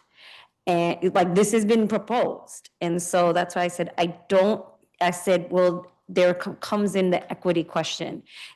ANC 2A may be able to take that into their budget, but other ANC commissions may not have that in their budget. And so that's the reason why I said in my testimony, part of it may be budgeting, specifically earmarking that at least let the funding be there if an ANC would like to use the library for their monthly meeting, that specific fund be used to pay and compensate the staff for that particular time. And with it being mindful, like, okay, this is the understanding, this is for your monthly meeting, this is not going to be something that you continuously use outside of your monthly meeting. Like if you want another meeting here, then you have to adhere to the regular hours. I understand that. But I am sharing this because ANC 2C meets at the MLK library. They're never able to finish their business because they have to be rushed out and pushed out by 9. And they, like I said, they understand the challenges that the library system is facing. And I also do want to do a very specific acknowledgement to the West End Public Library when there was a major power outage. At the request of ANC 2B Commissioner Alex Marshall, his advocacy, and at the request of Councilwoman Pinto, the DC Public Library extended their hours and became a warming center and a phone charging center. And so we understand like that was a very unusual circumstance. And I want to acknowledge that I really appreciate not only the West End Library, but DC Public Library leadership allowing that to happen. I don't want them to think like I am just here to completely beat up on them. But I think what they need to understand is their role in the community is that they are a central place for our seniors, for our youth, for the hyperlocal government to connect. And so I just want them to understand like when they're hearing from ANC commissioners, constituents, colleagues that, you know what, we have a need for libraries. We want you to do more for us. And so I know it's kind of hard sometimes when we come in here, we're frustrated, we're like, we want these services and we're not getting them. I just hope that DC Public Library can do some innovative thinking. And I hope the council can recognize that DC Public Libraries, citywide, are a much needed resource. And as we are facing severe budget cuts, that is not one of the areas the community needs to have something taken away. If anything, it still needs to be maintained. That's all I wanted to say. Thank you. So I hear you, and I'm going to close out and turn to Councilmember Parker, and then one of our, I see Mr. Israel's hands up, so I'll come back to you in just in a second. I think that the library leadership and the libraries generally is completely committed to being engaged in the community in all different kinds of ways and have found very creative ways. But I do think we're talking about a discrete issue. Can they stay open and keep their doors open to allow a particular kind of meeting, an ANC meeting, which is a local government meeting that needs to be in the community? Is there a way to make that work? And so want to keep it focused on that. And I think you bring to the table a constructive, very constructive idea is, could there be a pot of money set aside that paid for that to make it possible, not just in 2A where you, I hope I got the letter right, where you might have the money, but in other places as well. So take it to heart. I see Mr. Israel has his hand up, so I'm going to invite him to speak. Thank you, Chairman Fruman. The one brief comment I wanted to make is, well, first I want to congratulate you that as of nine days ago, your committee has jurisdiction of DEMPED. And I think that's great to see because there's a lot that DEMPED and DCPL do together, especially on these new library projects. And for the record, I'm very excited that Ward 5 is getting a new library, and we want one in our side of the city as well. But my one ask, because I don't know when the DEMPED hearing will be, the performance oversight hearing, is that you ask Deputy Mayor Albert about sort of her philosophy and track record the last couple of years working with DCPL, and specifically what her thoughts are on a new library in Brightwood Park. And maybe at some point later this year, we could have DEMPED and DCPL together at a hearing to talk about this. So I just wanted to note that. Okay. I think it's February 20th. Might be wrong on that. We'll ask those questions, and I have a feeling there will be hearings with DEMPED and DCPL both present. I'm going to turn to Councilmember Parker. I think one of our virtual witnesses who wasn't there when called is now here, and so I'm going to give, after Councilmember Parker asks his questions or does whatever he wants to do now, call that person and then move forward. Thank you. I'm going to move quickly so we're not here all night. I too want to shout out Chairperson Fruman because he gets DEMPED and it's now under this committee. That means I get to sit on the committee that has DEMPED. So I'm thrilled about that.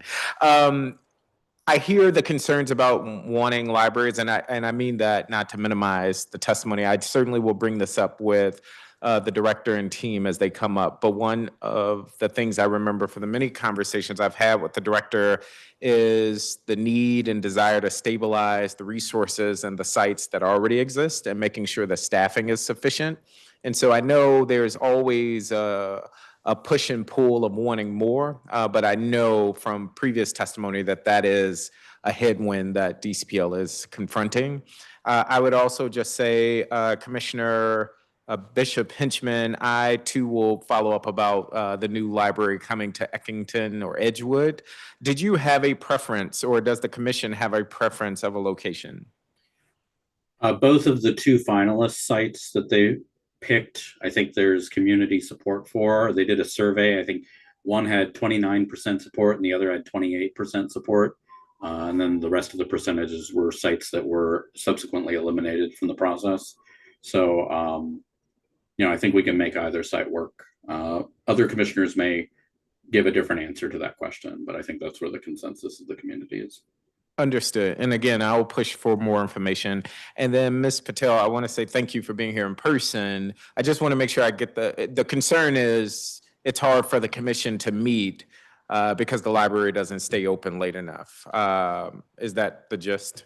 That's correct, Councilmember Parker. So I just want to once again state for the record, like, this pushback is not coming from the immediate staff. Like, I'm very, very empathetic to the immediate staff. There's regulations for the library system. Correct. And I have explained this over and over again to our constituents. Like, they actually feel like I'm lying to them and making this up. And I was like, I have literally told them, I said, it is deeply frowned upon and it is not possible for us to have government entities and government staffers stay open past their time. I said, that's violation of labor laws.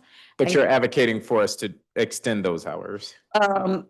If possible, yes. And like I said, I've talked to a considerable number of chairs, and a lot of us as chairs, a lot of us are meeting, virtual only, because we have the challenge of just finding spaces. Public space. Public spaces. I get it. And, like I said, ANC 2A has always had, and it's been in a practice for years to meet at the West End Library. When they cut their hours back and when the staff told us, like, we just can't do this for you anymore. Yeah. It was disappointing. And I think you're talking about some of those headwinds I was alluding to, staffing pressures and others.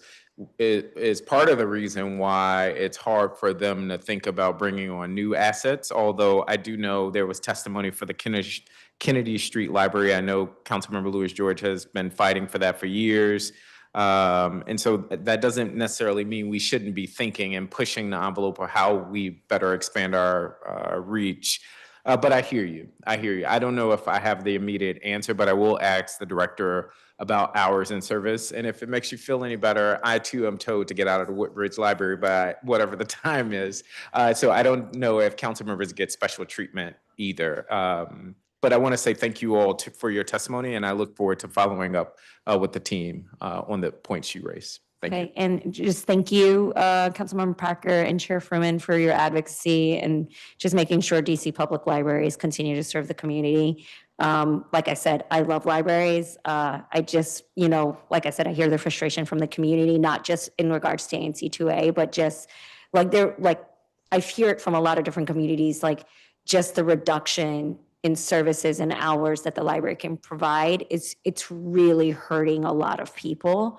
And, and like I said, no one wants to see extension of services without proper compensation to the staff. So I also want to make sure that that is completely on record. We don't want someone having to, take time out of their personal day and go without pay to accommodate us. Okay, thank you. All right, thank you very much. And I will turn now to Mr. Kendrick. Hi there. Thank you so much to the council for the opportunity to testify. I just wanted to speak to something that the previous speaker has already mentioned, which is what an important pillar of the DC community the library is. For me personally, the Southeast Library, when it was open, and now the Northeast Library are my home areas. I love to see how packed they are during the days with people availing themselves of the informational and entertainment resources there, safe space for kids to play. And in my work as a journalist, I rely heavily on library resources for background information, contextualization. I checked out 22 nonfiction books in the last year, all of which helped inform my reporting. But what I came to the commission to speak about and would really like to testify about its wide-ranging benefit are the Mahjong nights that have been happening at MLK Library recently. I started attending those in November, and I have just found them to be an infinite font of community. I've met so many people, from youngsters just kind of starting in their career, moving to DC for the first time, finding friendship and community in their areas there, to retirees teaching us the game, teaching us about Chinese culture. Myself, I used to live in China, and it's a great way to reconnect with that. So while understanding that resources are limited, I am here to say that I think that the limited resources that the library is already using provide such benefit to the community, and I would strongly advocate maintaining, to whatever possible, those cultural and educational benefits that the library provides. Thank you. Well, really appreciate it. And another Mahjong booster. It sounds like a great program. So thank you very much for your testimony, Councilmember Parker. No. Okay, thank you very much for your testimony, Mr. Kendrick. So there's been a lot of kind of gear shifting on my end about what are we going to do, because I have a meeting that I need to go to at least briefly. But I think what we're going to do is just move forward and call Director Reyes-Gavilan to testify now. Councilmember Parker, if you're going to be here and you have any significant number of questions for the director, I may have you take over and step out just to go say hello, and then we can keep this thing moving. So, Director Reyes-Gavilan, if you could come to the table.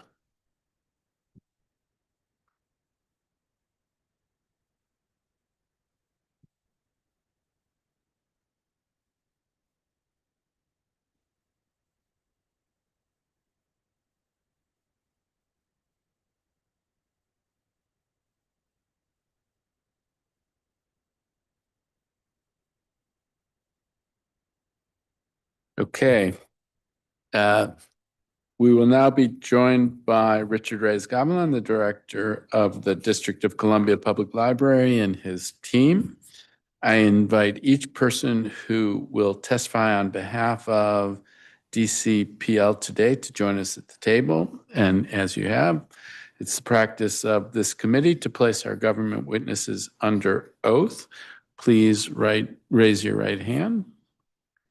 Do you swear or affirm under penalty of law that the testimony you are about to provide to the Committee on Human Services is the truth, the whole truth, and nothing but the truth? I do. Thank you very much. You may begin your testimony.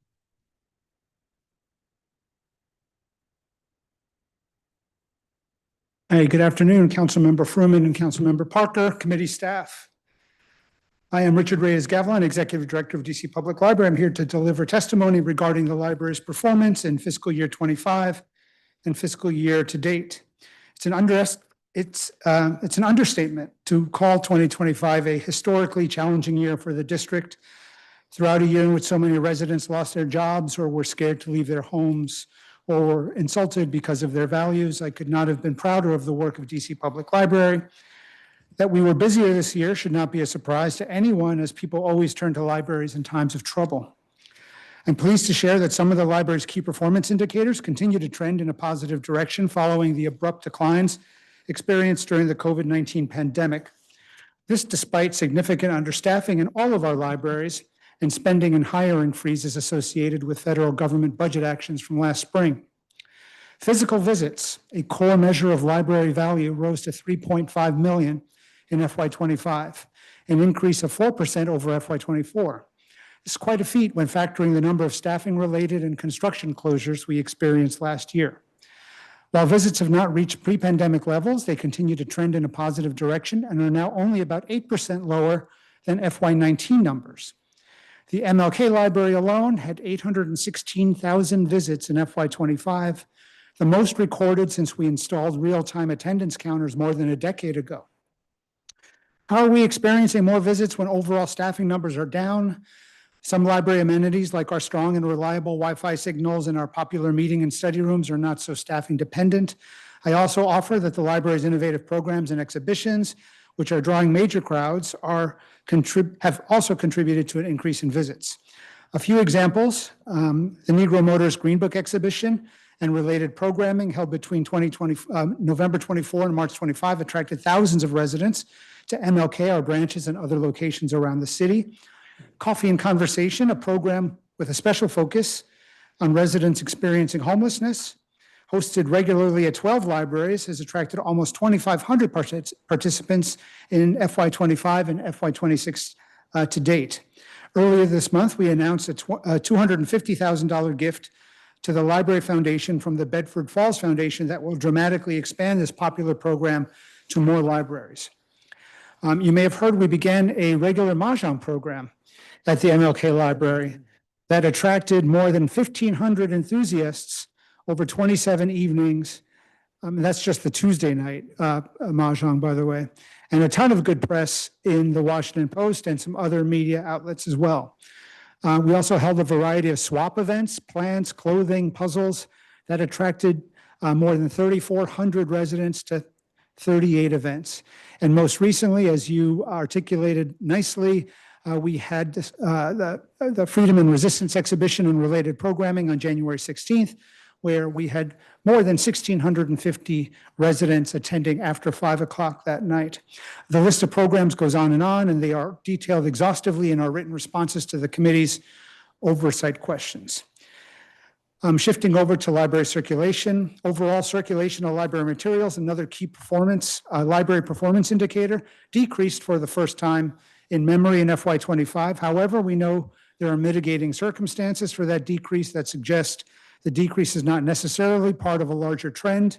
First, FY24 carryover collections funds were frozen and ultimately swept from the library's budget. Second, in 2025, Baker & Taylor, a major library book distributor, went out of business, resulting in our inability to purchase as many materials as we normally do. Third, in 2025, DCPL fully migrated the library's catalog system to a new vendor called Polaris that resulted in some lost circulation data. Now, despite the lost data, the migration was a major accomplishment for the library in 2025. We migrated approximately 350,000 bibliographic records, 500,000 customer records, and 1.27 million item records, and all associated data from our legacy system to Polaris. As a result, staff can securely provide administrative and direct services to customers over the web using standard web browsers on desktop and mobile devices.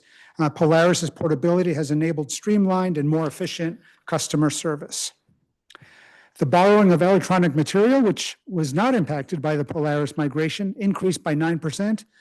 The average wait time for ebooks was 46 days in FY25, indicating that DCPL still cannot meet demand for this format, something we discussed at length at the eBook Pricing Fairness Amendment Act hearing in December. Moving to capital projects, the modernized and expanded Southeast Library is getting closer to substantial completion. Work on the $36.8 million project continues after a delay caused by the unexpected discovery of a gas line that was Washington Gas's responsibility to relocate. The building is projected to open this summer after what will have been a 2.5-year construction project. The Petworth Library closed in December for an interior renovation that will result in better space utilization for teens and adults. Like Southeast Library, the building is also scheduled to reopen this summer. We look forward to breaking ground on the new Congress Heights Library later this year. We remain concerned about delays associated with the 13th Street Connector project that must progress sufficiently for our project to begin. That 13th Street project will be managed by DGS, but only after an agreement is reached between DEMPED and WMATA. That agreement is still pending. We are excited to begin we are excited to begin the design process for the new Deanwood Library that will be located at the Deanwood Metro Station. The new library will be designed by architect team Schinberg and Levinas and Studio Tsien. We are incredibly honored to be working with world-renowned architect Barry Tsien, who has designed many iconic cultural institutions like the Obama Library in Chicago and the Barnes Foundation in Philadelphia. A mid-March kickoff meeting is scheduled with the Deanwood community. We also look forward to beginning community engagement around the new library at the Chevy Chase Civic Site. Earlier this month, the mayor announced the developer group that will be charged with oversight of the entire campus. We expect to begin work on library design with the community and studios architecture in the coming months.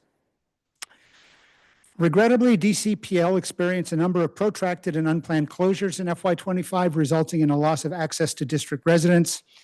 An antiquated HVAC system at the Bellevue Library resulted in many unplanned closures throughout the summer.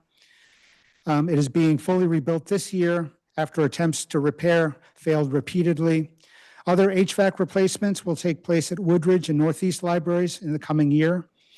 The Mount Pleasant Library also suffered from HVAC issues last year. That system was completely replaced with additional improvements, including a partial roof replacement. In 2025, the library published an update to its facilities master plan, developing a new holistic renovation approach that connects major systems renewals with public space enhancements, accessibility improvements, and climate change mitigation. While our overall building campus is in excellent shape, the truth is that even some of our new buildings are approaching 20 years of age. One of our most visited branches, Shaw, will receive a holistic renovation this year, funded by Federal Recovery Act dollars. We will seek additional dollars for other buildings of similar vintage in the coming years. As I wrap up, I'd like to mention a few things to keep on the committee's radar in the coming months. After more than a year of planning, DCPL's new code of conduct goes live on February 1st. Our responses to the committee's oversight questions demonstrate how much time and careful attention have gone into preparing for the launch. In fact, late last year, the Urban Libraries Council presented DCPL one of its annual innovation awards for the library's approach to community engagement in the updating of its code of conduct. Now, while I'm confident that staff are much better prepared to fairly and consistently enforce the rules around our shared public spaces, I do remain concerned about one library space that will require a citywide approach to effective enforcement. The loggia outside the MLK Library is a common and striking feature of buildings designed by Mies van der Rohe.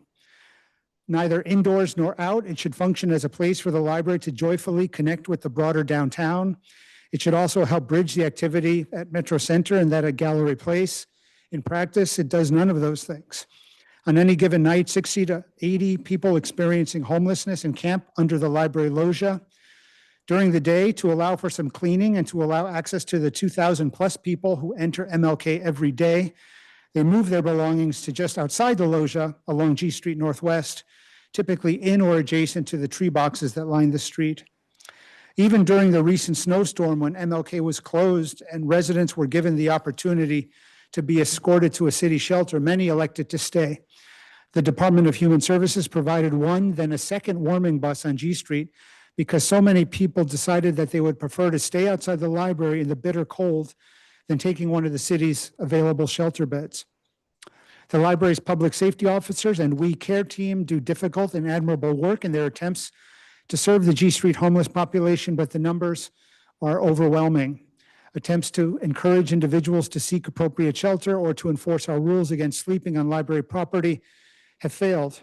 Enforcing the rules in our new code of conduct is not possible given the numbers. A citywide approach is required. The library's responsibility is to steward its facilities in a way that balances compassion with safety and accessibility. Allowing overnight sleeping and the gradual accumulation of boxes, bags, and carts full of personal belongings on or near library property has created real health and safety risks for the individuals involved, the public, and our staff. We receive a steady stream of regular complaints from residents who no longer feel welcome entering the MLK Library because of the drug use, the waste, the language, and the fighting that takes place outside. This is not a problem that DC Public Library can nor should handle on its own. In order to change the culture of G Street Northwest and make our street and our library truly welcoming to all, multiple agencies and stakeholders will need to come together to chart a path forward. In the coming weeks, we plan to launch a G Street working group, inviting representatives from DHS, the Downtown BID, MPD, neighbors, and others to come together and commit to addressing this serious issue. It would be appropriate for the Council's Committee on Human Services to play a role, and I look forward to discussing that more with you. Next, I wanted to provide an update on DCPL's hiring efforts. We remain grateful to the Council and Mayor for funding to fill the many vacancies that have accumulated over the past several fiscal years due to reductions in our budget. In the past several weeks, the library has brought on 10 new public safety officers, and we've extended offers to 27 prospective library associates and an early literacy manager. We will repeat the accelerated hiring process to bring additional staff on over the next several months. Finally, I wanted to inform the committee that DCPL will soon be publishing a new strategic plan. Flexible in its nature, the plan centers three priorities: joy, belonging, and resilience that we think are most critical to district residents in 2026. Previews of the plan before senior staff members, the library board, and the foundation board have been very well received. We look forward to sharing with your office and enlisting your help on implementation. In closing, I would like to thank the committee for its ongoing support of the library. It is validating to see members of the council at library programs, using library resources, and otherwise engaging with us. I thank Mayor Bowser and our partners across district government for their support and partnership throughout the year and throughout her 11 years in office. Thanks to the DC Public Library Foundation for its amazing support of our most important programs and exhibitions. We see the difference their work makes at events like last month's exhibition opening. Thanks to the DCPL Friends Groups for their advocacy. Thanks to the DC Public Library Board of Trustees for its close oversight of the library system throughout the year. At our bi-monthly Board of Trustees meeting last night, we bid farewell to Board President Tony Williams, who begins a new role on the Public Charter School Board. I look forward to working with the mayor and her team on filling the 4 vacancies currently on our board. Finally, thanks to the DC Public Library staff for its hard work and dedication to our residents. I am joined this afternoon by members of the library senior management team, and we are prepared to take questions. Thank you. Thank you very much. I'm going to do a quick round and then turn it to Councilmember Parker. I'm told that it is possible Councilmember Allen will join as well and step away for a couple of minutes. So first, in your testimony, a couple of things that you spoke about the LOGIA, and you wanted the committee to engage on the work around the LOGIA. Very exciting ideas around the LOGIA. Would very much like to be a part of that. It's going to take a lot of agencies and a lot of folks to come together, but let's really make this a priority, because today it's a problem, but it could be something that is really special. And so let's work together on that. On the Board of Library Trustees, a lot of change in the Board of Library Trustees, great people who have served, and then they go on to do other great things. I hope that we can get more nominees for the Board of Library Trustees. It is very important, great work.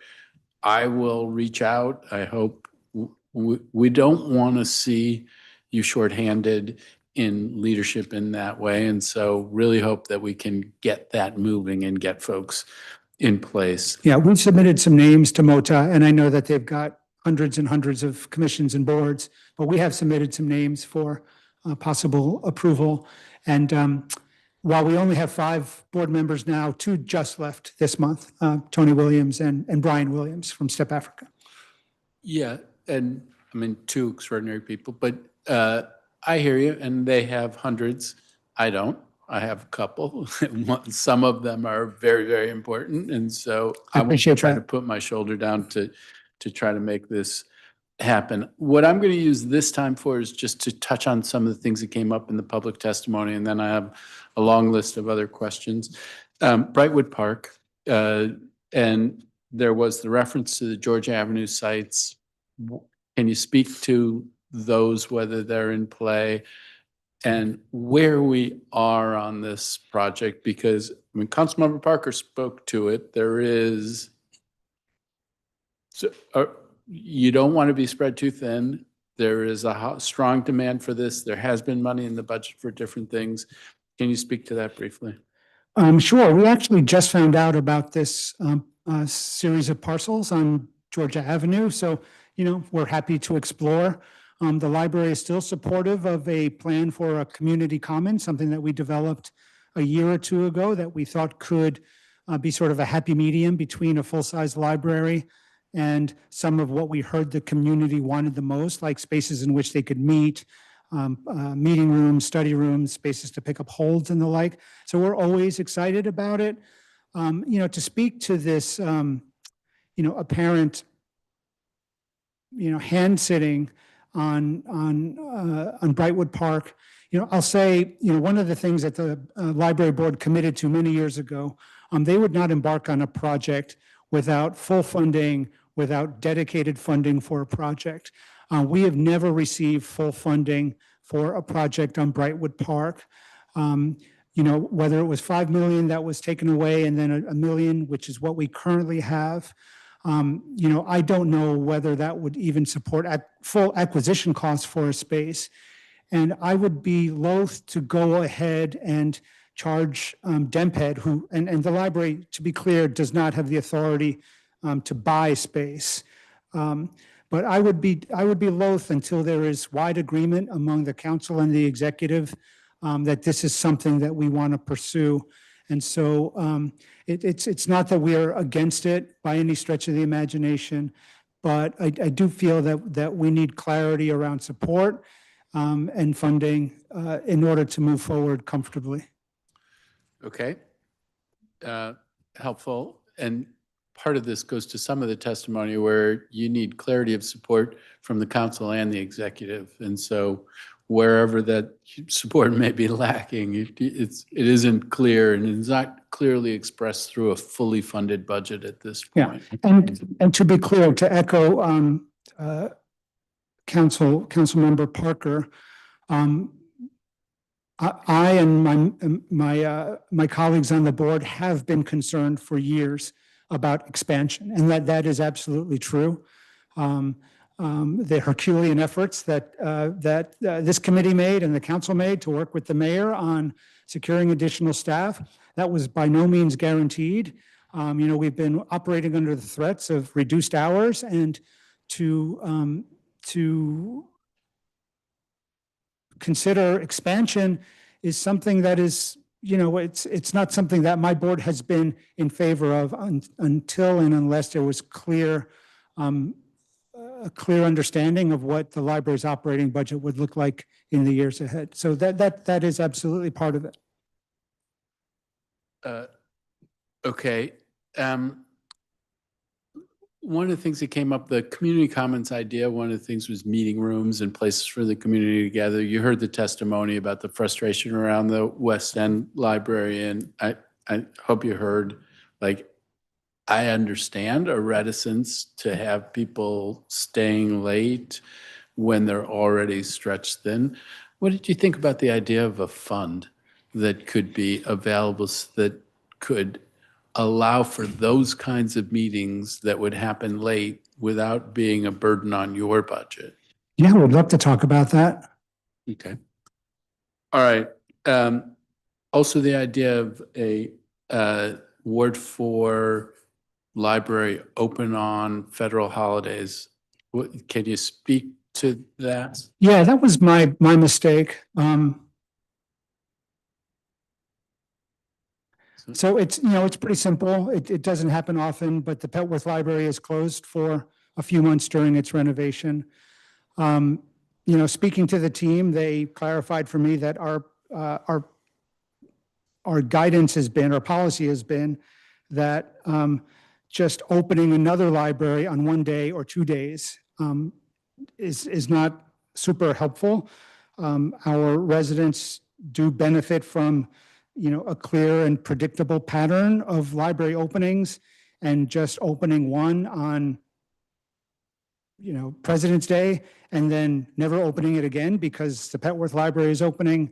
When you factor in the changes in signage and trying to market that, we don't think it's a great disservice to close on a couple of days in the year, and rather we think that the public benefits from knowing what our holiday branches are and knowing that in this particular year, the Petworth Library is closed for 2 of them. Okay, and so that's what it's about. It's about 2 holidays. Yes. And whether you would open another branch in Ward 4 for 2 holidays, July 4th and Labor Day?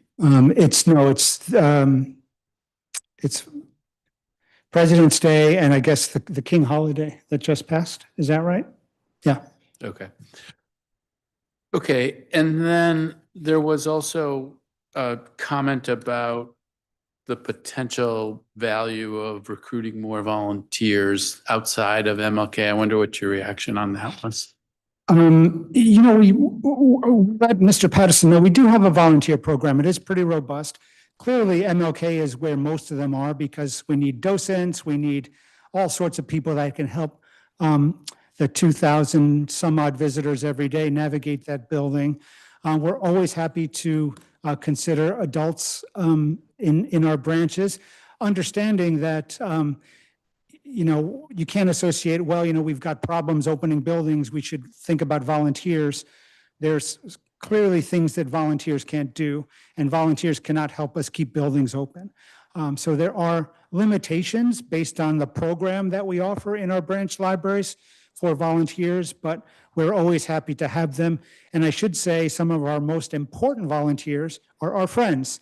And most of our branches do have friends groups. They help out with programming, they raise awareness, they raise money, they testify at hearings.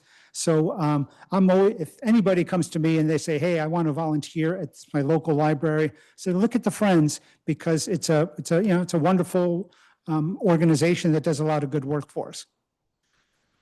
Okay, I had on my list to ask you about Eckington Edgewood, but I have a feeling somebody might ask you about that, so I think I'm going to skip it for now and turn it. It's also a funding issue, frankly. We don't have acquisition costs for that space, but happy to wait or talk about it later. Let's let Councilmember Parker. So I'm going to turn it to Councilmember Parker. I do see Councilmember Allen has come on. So Councilmember Parker, if you take a round, I'm going to step away. Okay. And then if you can turn it over to Councilmember Allen, and do you think you have 1 or 2 rounds? Maybe 2. Okay, But so I'll go back after. then you go back, and I'll be back in a half hour. And we'll keep this thing moving. Great. Thank you very much. Awesome. Thank you, Chairperson Fruman, and it's good to see you, Director. We can jump in if I was going to ask if you can give a status update, and you were beginning to do that for the Eckington Edgewood Library. Yeah, so we do have a preferred option right now, Councilmember Parker. But the costs associated with a 99-year lease is something that we don't have in our budget. So we have alerted the mayor's team about that, and we're waiting to hear back. But currently, the funding that we do have is, as you know, for design and construction. And even that, by the time construction comes around, we're going to need more money than is currently allocated in the budget for design and construction. But because we were not able to identify a district-owned asset, we are going to have to lease something or buy something. And the preferred space, we just don't have the funding for lease costs. And are you able to share what that preferred space is? I'm not sure. I'm sorry. Well, for legal purposes, let's not say that publicly, and I can follow up offline with you. But do you have a sense of what the delta is for those acquisition costs for that library? Again, because this also could be an active negotiation, I would hesitate to say what that number is in case it could move down. Okay. But I will say that, if you factor in acquisition costs and you factor in how much more expensive it is to design and build a library, I would hazard a guess that we are probably going to need $20 more million, give or take, beyond the 24 or so that's currently in the budget. Got it. I will certainly follow up with that, and I'm willing to go to bat for more funding for that location. I know many Ward 5 neighbors are excited about the option and opportunity to bring on a new library. And this is kind of arguing against my own interests, but for those watching, how can you in one breath say, hey, we are not interested in expanding the library, while certain communities are getting a new library? Now, this was already in the pipeline, but if you could just speak to that tension for those that may have that wondering, why Eckington Edgewood gets a library, but not Kennedy Street, or you name the community? Well, if I can go back to our facilities master plan, the original plan from 2020, part of thinking about the future of our campus in a way that wouldn't break the bank was looking at some of the facilities in our system that are not functioning properly for our staff or our visitors. And in the case of the Edgewood Eckington proposed library, we have been very transparent about closing the not too far Northwest 1 library in order that the delta be not so overwhelming in terms of staffing costs and the like. So we had a number of cases in the original facilities plan that called for closing a space that wasn't working for our public and working for our staff and opening a new space. And that was the case with the Edgewood Eckington Library. Now, when we move over to the Brightwood Library or Community Commons, we proposed an idea of relocating the Shepherd Park Library. There was a lot of pushback from the community, ANC, Councilmember Louis George.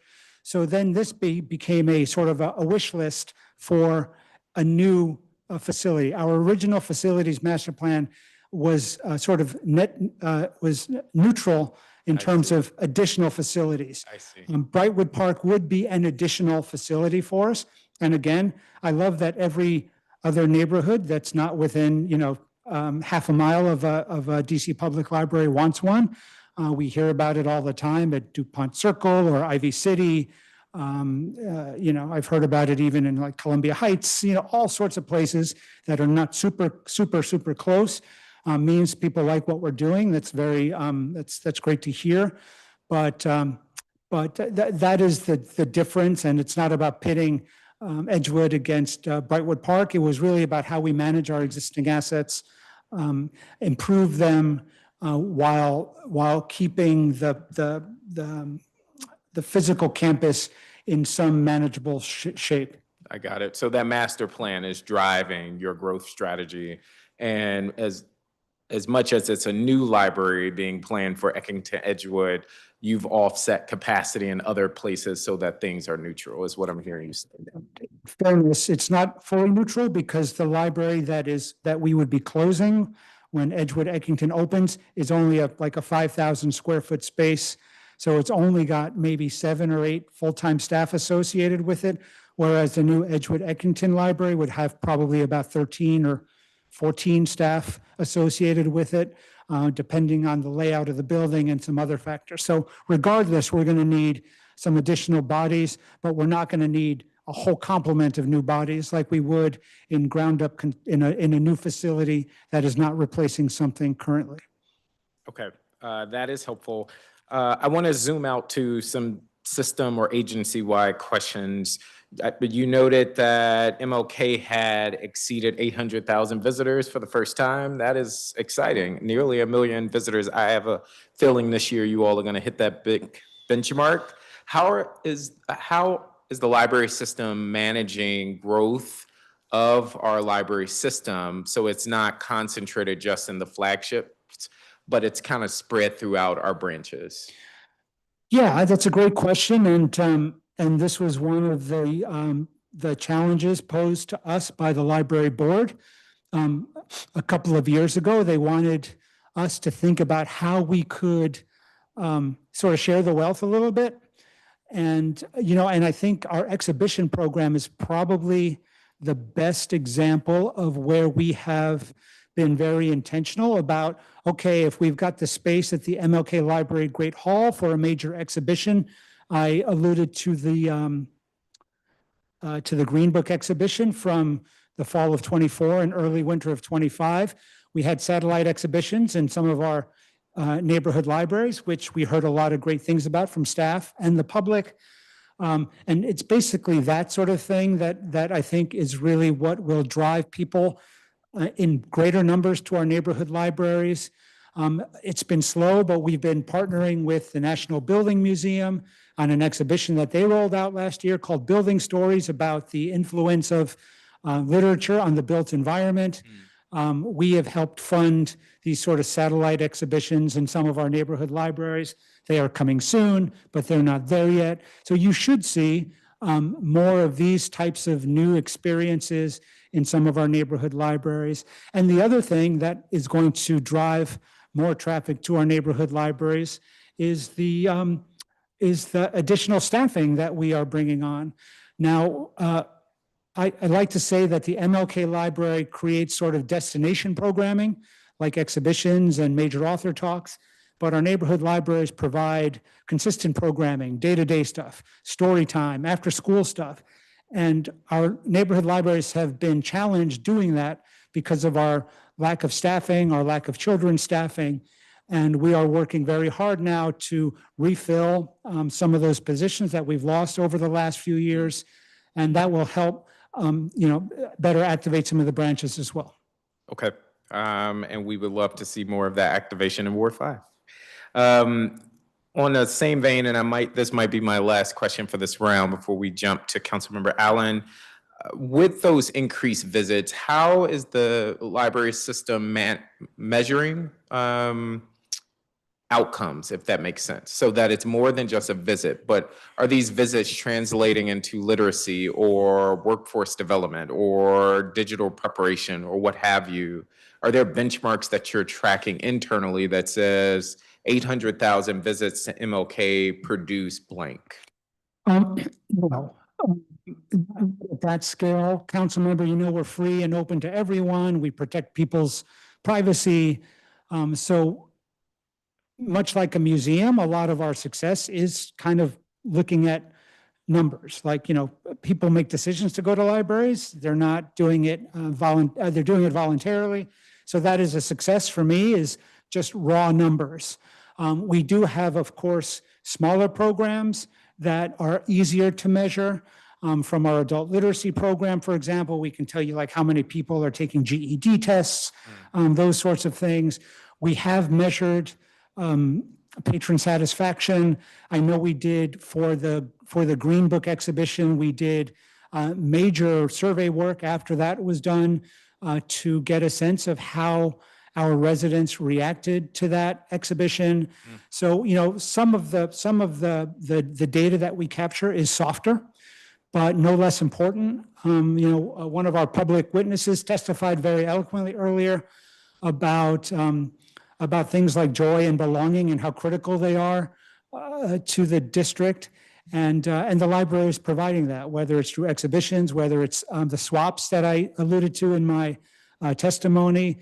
Certainly, Mahjong is the game of the day. We heard about that again very eloquently. So we don't capture that the way OSSI captures learning outcomes. Libraries have never been that rigid or formal, but I do think that our outputs do suggest satisfaction in ways that possibly those outcomes-based measures don't capture. Understood. Thank you for that. I'm going to turn it to my colleague, Ward 6 Councilmember Charles Allen. Thank you very much, Councilor Parker. And yes, as somebody who's almost evangelical about our public libraries, it's great to see you. And thanks to all your team, and really hearing you outline the numbers and stats of how many people are crossing through the doors and over your threshold. Really impressive. And again, just kind of highlights the deep, deep value that our DC public library system provides for DC residents. So grateful for all the hard work. I wanted to zero in a couple of items during this round while I've got you. One is picking up a little bit of a conversation that you hinted at. I wanted to kind of pull the thread a little bit. For the Northwest 1 site, my understanding is that there is no alternative site that has been identified. So a best case scenario would be that if a new library is going to be built, if that's part of the capital plan, we're talking about 2031 before that would open. That's probably, yeah, that's right. Okay. Should I assume that that means that the existing site, it would be anticipated that it is going to stay in operation through 2031? That's correct. With that said, council member, regardless of whether it's 2026 or 2030, there are serious issues with the way that facility operates as a library. So we heard a little bit about this when we did our engagement around Edgewood Eckington. If there are good ideas around programmatic changes for the Northwest 1 library that are public facing, that could include library services, could include something else, I'm all ears. And if you're hearing about those sorts of things, we would love to discuss it, because while yes, we are committed to operating that facility until a new library opens, if there's an opportunity to rethink the program in that space, I think that we should have that conversation. I agree with you, and you've always been a good partner and willing partner here. I think that it is probably one of our lowest customer library branches. But I also have got to believe that's a significant part related to the fact that the neighborhood around it, at least the half mile around it, has been going through essentially huge demolition of existing homes and buildings that were there, new construction. And I do believe that over the next several years, we will continue to see the population and density of residents around that site continue to grow. So I do believe there's a future demand it's hard to capture exactly, but I would be more than happy and willing to engage with you and others, and especially our community and neighborhood leaders in that neighborhood to talk about what a different vision of this could look like if we're trying to think about what it's going to serve for the next couple of years. So happy to follow up with you on that. Yeah, I agree. I'm just yeah. just to finish that point. When we did our study around the usage of the Northwest One Library, while I completely agree there is growth that we should be monitoring, simply the physical proximity of that space to both the MLK Library and the Shaw Library, about a mile away, suggested that people were very comfortable going to both of those locations for some of the amenities that, for example, only the MLK offers, like the rooftop and the cafe. But your point is still well taken. Yeah. Well, I mean, yeah, I live where I can walk to the Northeast Branch Library in 10 minutes. But there are times when I go to the MLK Library because the offerings there are just so unique and so impactful that that's a destination trip, whereas my Southeast Branch or my Northeast Branch are just walkable choices. And I think that'll be true for the Northwest One site too. So with that, let's segue to the Southeast Branch, one of the most exciting projects in all of the District of Columbia right now. I am excited about this project. DCPL is doing a phenomenal job of what I think is just it's going to be physically a just beautiful space. We're more than doubling the space in there so we can accommodate so many more needs. The community is very excited about this. I feel like we have rounded, or maybe we are rounding the last turn in this race, and we're coming on the home stretch. And so want to see if you could add a little more detail for folks who are going to be paying attention to watch this about when we expect to be able to actually see this reopen. My hunch is it's late spring, maybe even early summer, because obviously even once the construction's done, we've got to finish filling out and building out the shelves and all the pieces, get the books there. But can you give us a rough timeline of when you and I can get there and help celebrate inside?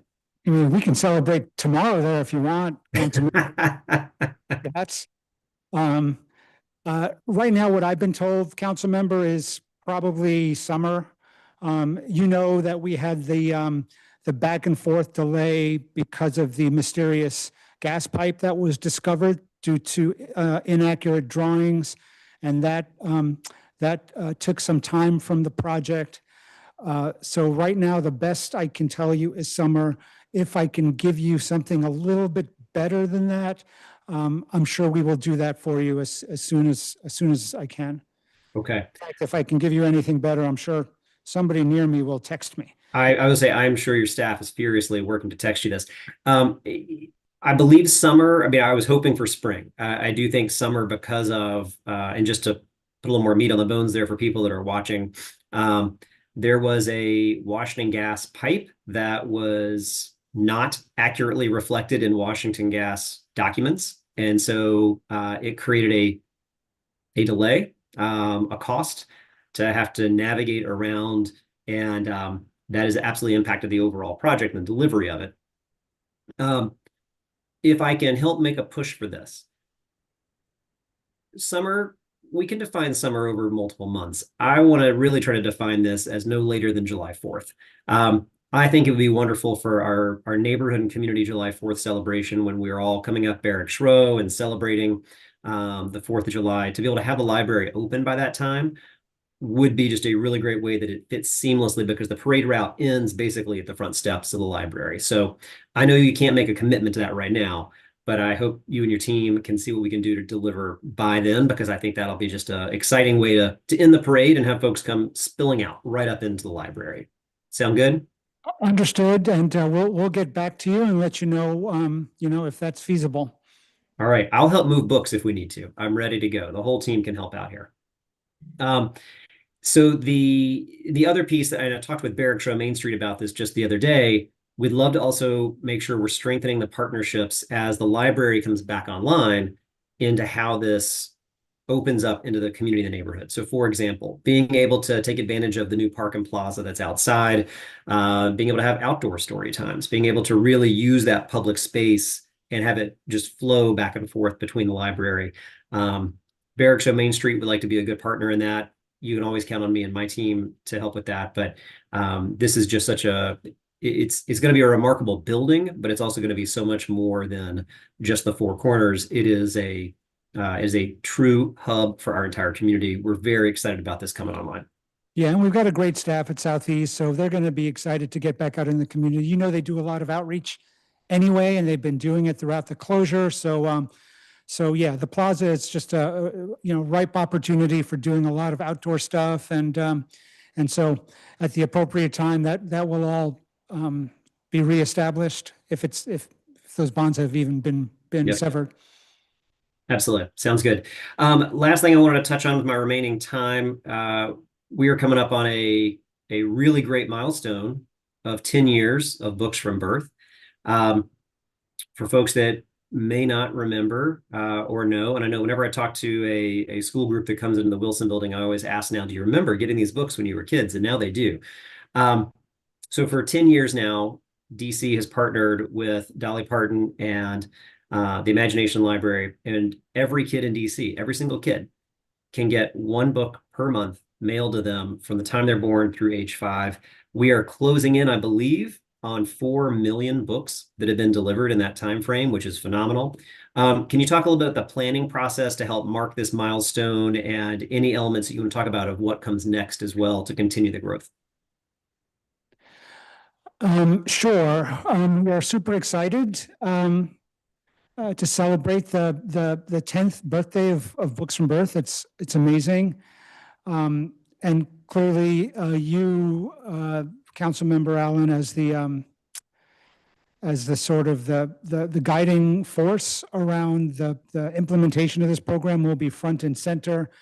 I don't have specific plans for how it's going to be marketed or the program. I'm turning to Joy, our chief of staff, or I'm sorry, our children's folks know about it. So I'm thinking marketing, but well, let's do this 2 ways. We've got our Director of Youth and Family Services, Shantae Burns-Simpson, here, and I guess Shantae has some things that she can add. Excellent. Thank you.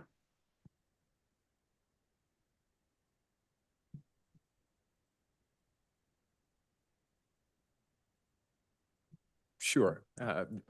Do you testify that what you're going to share before the committee is the truth, whole truth, nothing but the truth? Thank you. Did a great job there, Councilor Parker. Thank you.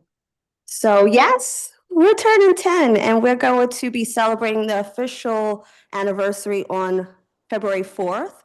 We're going to have Michael Threets, the nation's librarian, at the MLK Library to do a pajama story time.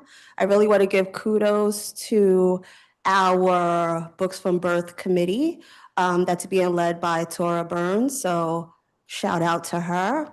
We're also going to have a birthday party on Saturday, February 28th at MLK Library, but we are going to be doing monthly celebrations throughout the rest of the fiscal year. So even though the anniversary is in February, we're looking to celebrate the wonderful program throughout the fiscal year, and each month really highlighting the titles of Imagination Library. So look out for more. It's very exciting, and I'm glad we're doing it more than just one celebration. Now, have we invited our good friend Dolly to come on up and maybe do a story time with DCPL? Let me text her. Hang on. All right, I'll send her a text to see if we can get her. Yeah, please. We're trying our best to get Dolly. I can't say for sure we're going to get her, but she's turning 80, so let's see if we could get on her calendar. We're reaching out. We're trying our best. Excellent. So did I hear correctly that as you kind of map out this out over many months, it sounds like you're going to be having different type of celebrations in community in the neighborhood branches as well? Correct. Yes. And the committee is working on that. That's fantastic. And I would say definitely use, I know I'm going to go ahead and wager that my good friend in Ward 5 wants to help promote that and get families to know about those. I know I'll do that in Ward 6. And so please make sure we're using the council members as well, because I think all of us would love to help promote that and get folks in the door and help celebrate turning 10 for Booksham Birth. Thank you so much. Absolutely.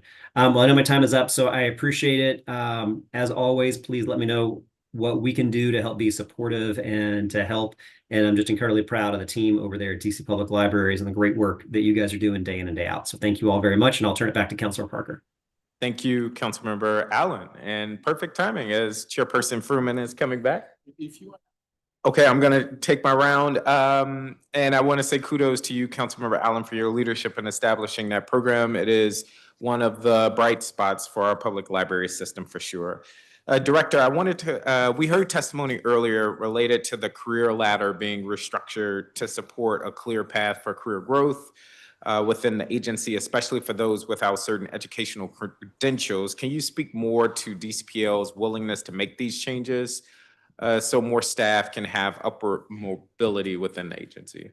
Yeah, that's really important to us. I mean, it's a wonderful retention strategy for us, frankly.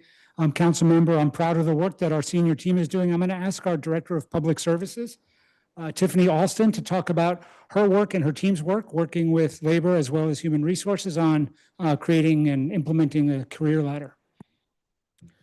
Thank you.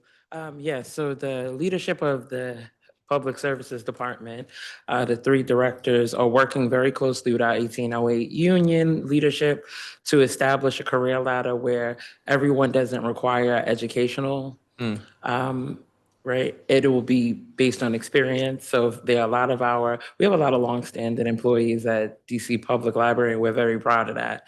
And some of them, because of the educational barriers, cannot move forward. So that's where this career ladder opportunity is going to benefit everyone. We're still working out the kinks of it, so because we want it to be smooth and we want to make sure that it is beneficial to everyone.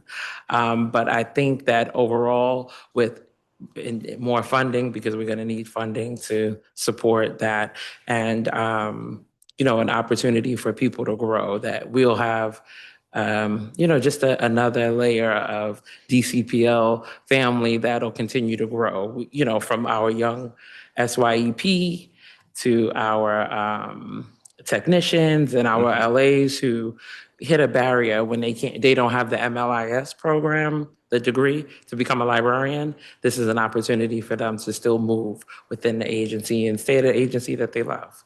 And I appreciate that you all are adding flexibility. I think we heard testimony that even having a master's in social work, an individual may only be eligible for a limited number of positions currently. And so thinking about the challenges the agency is facing for staffing, I think it's time for the greatest level of flexibility possible to get more people in the door and then move those people up the ladder. Absolutely. I mean, we've done a lot of work in the interim and we've kind of come to a crunch now. So that's why the career ladder work will be so important for us to continue to elevate people individually. Okay, awesome. Director, digital circulation continues to be popular, continues to grow. How are internal metrics being tweaked and/or operations supporting this growth for digital circulation? Well, this is something that we talked about a lot, Councilmember Parker, at the hearing that Councilmember Fruman held back in December. Ordinarily, we should be excited by just the exponential use of library resources, but with a limited collections budget, the library is increasingly being forced to make decisions that it doesn't want to make. Where will it prioritize print versus non-print? Who will be left out? And these are the decisions that we're making all the time. We are grateful to the council for restoring some funding in the 26 budget for collections. But if you look at the responses to our oversight questions, you see we pale in comparison to some of our sister cities like Denver and Columbus and even Boston. So really, this is a resource issue for us more than anything. If we don't have if we do not get additional resources, and the question is, how do you balance the demand We talked about this as well. Um, while there is much more friction involved in going to your neighborhood library to pick up a book, it's a lot cheaper to buy physical books because they last forever. They do encourage people to come to our buildings. To your point earlier, what are we doing to get people into our buildings? A book on the shelf is still an effective strategy to get people to come to our buildings and enjoy some of our other amenities. So, in a short-term answer where the demand is only growing, but the resources remain flat, will likely mean that we will be buying a greater percentage of our material in print form because of the costs associated with licensing electronic. Understood. The headline there is it's more expensive to buy that license for digital circulation than a book. Yeah, and it's emphasis on license. We're renting these books. Understood. DCPL reports that unplanned closures in fiscal year 25 were driven in part by staffing shortages. Sure. Linked to funding, but also the hiring freeze that the district saw. What was the vacancy rate in 25?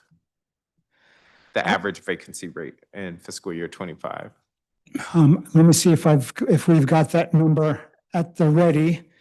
I'll tell you that I think we've had upwards of almost 100 vacancies at one point, and we're a system of 500 or so people. So you can do the math on that. But Barbara Jumper, our Chief Business Officer, might have found that in our responses. Still looking for And while you're looking for it, I'm buying you some more time, by the way. Look at this assist.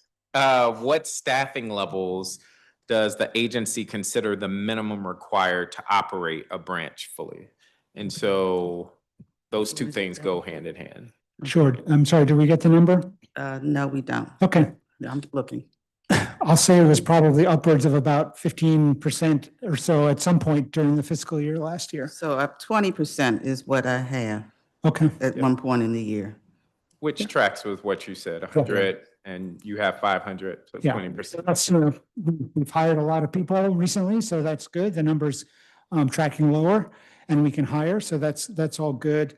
I don't have a specific number for you, Councilmember Parker, in terms of what is the perfect staffing number for you. I could probably hazard a guess. So the minimum, so is it safe to say when a branch is taken offline, you all are making those decisions on a one-off basis? It's not like a formulaic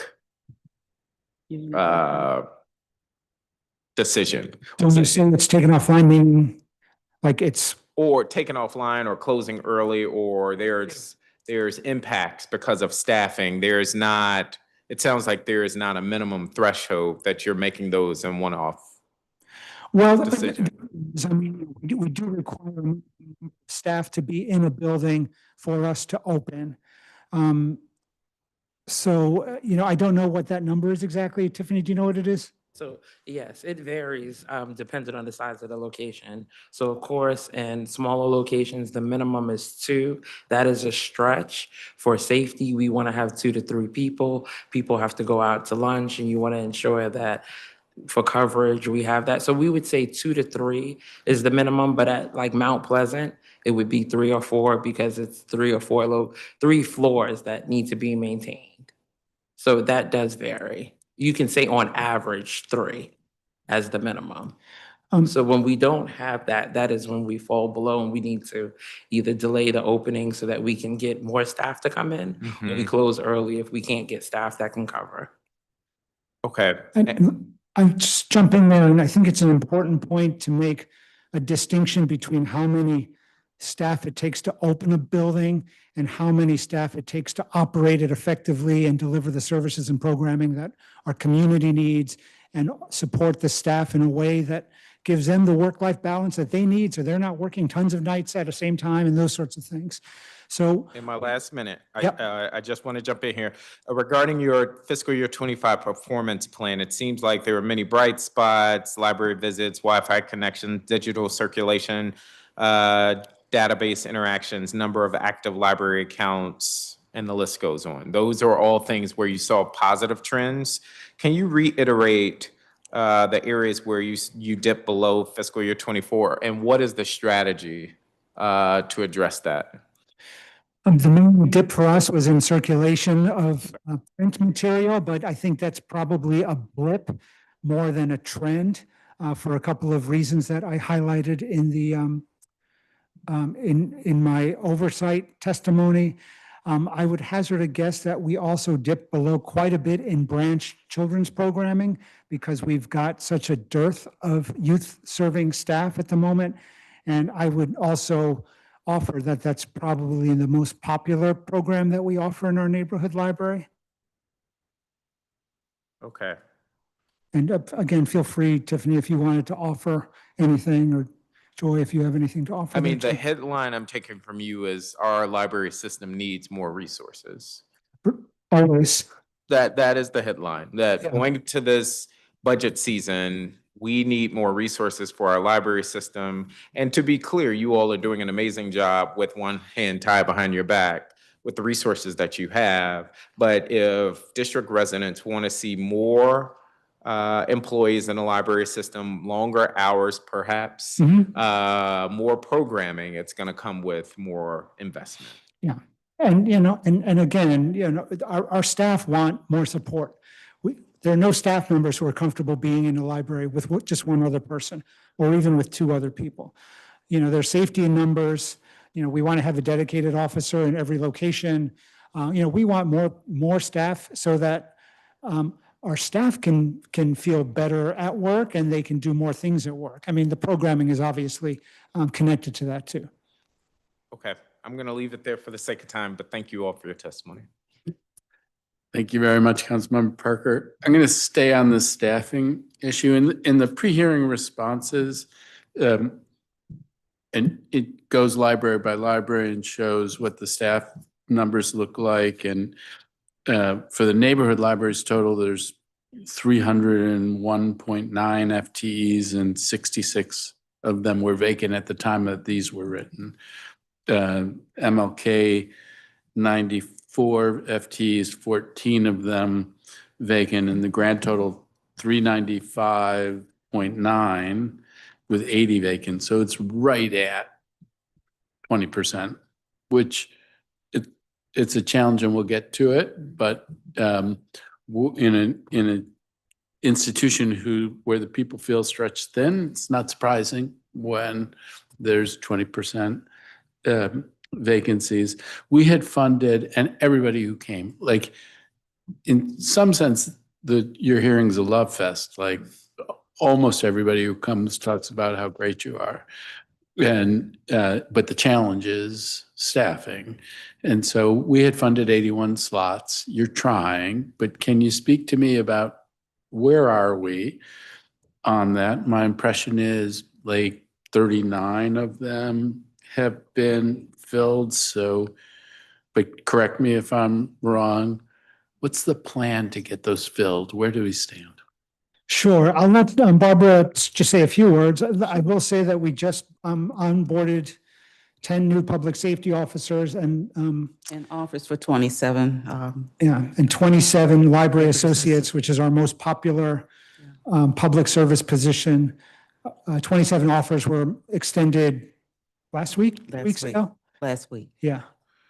So if I look at your sheet here and it's 80, they could be 37 of those are filled. So it's 43 that we're talking about at this point? Correct. Provided there's no attrition between, which there's always okay. that challenge of attrition. So kind of half of it, almost half of it. I think that's fair. Okay. But then how do we complete the project? We have to do what? I'm sorry, go ahead. No, I'm sorry. Well, thank you for that question. I think we are very conscious of the goodwill that we've been given of funding to fill these vacancies. And because of that, we've had some really concerted efforts to have a hiring fair where we brought over nearly 90 people in to interview for these very critical positions, which yielded the 27 that we just made offers for. So that's something that was our first time doing it in that manner.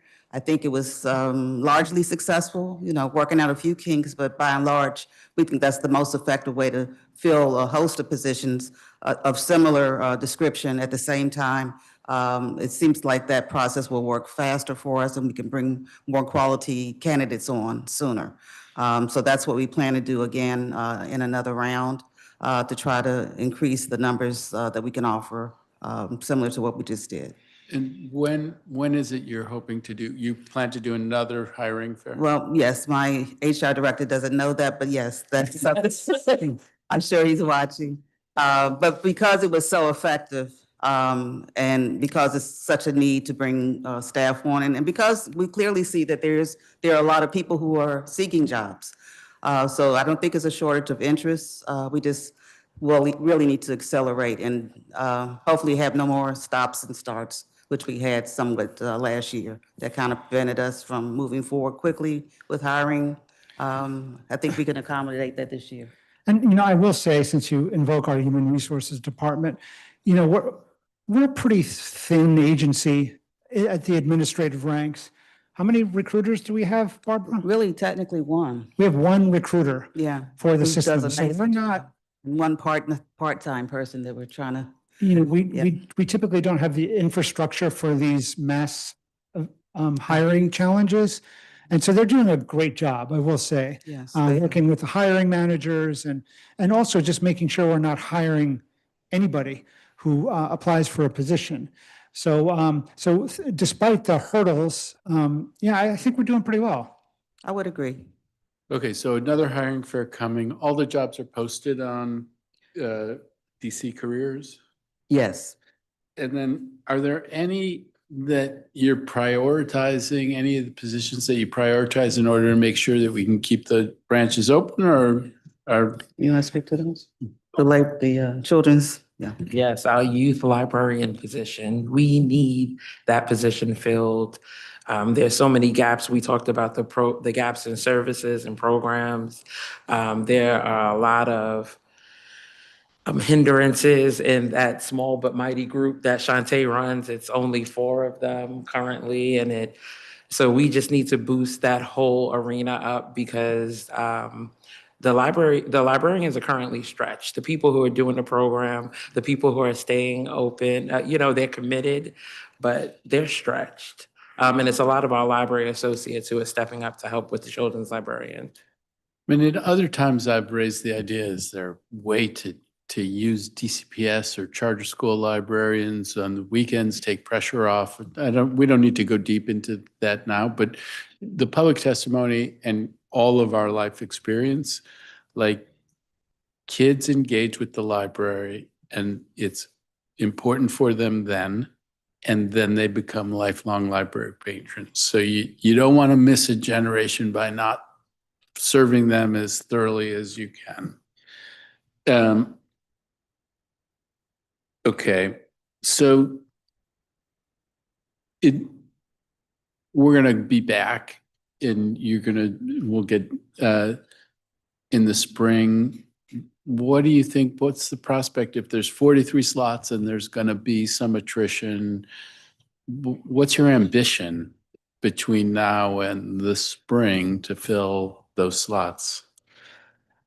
I mean, we're not taking any days off in terms of how we fill them. There's a great demand in this city and there's a great need at the library. The longer we sit on these positions, I think the greater risk that there will be for us to lose these positions. It's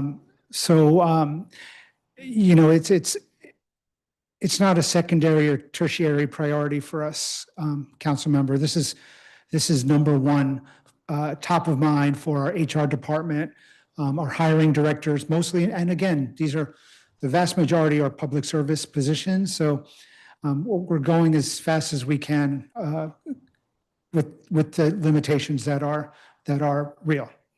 I will add that we have a host of vacancy postings that are now with certificates that we need to make selections. So there are a host that just final decisions need to be made. Most of our vacancies have been posted.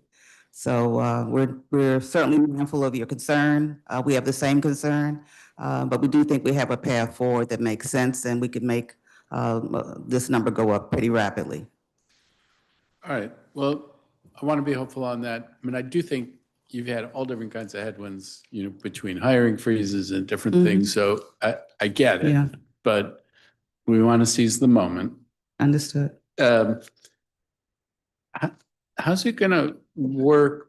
The Southeast Library and the Petworth libraries will come back on stream at some point, and we have a certain amount of vacancies right now, and then that'll create an increased pressure. How are you thinking about that?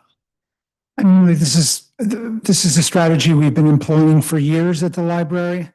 For better or worse, masking some of our staffing shortages by relying on active building projects to supplement our short-staffed libraries. Correct, Petworth, which only closed in December, so it's not a long capital project, but Petworth and Southeast reopening will cause additional strain, but we will have new staff on before then. And we are going to be closing some more libraries.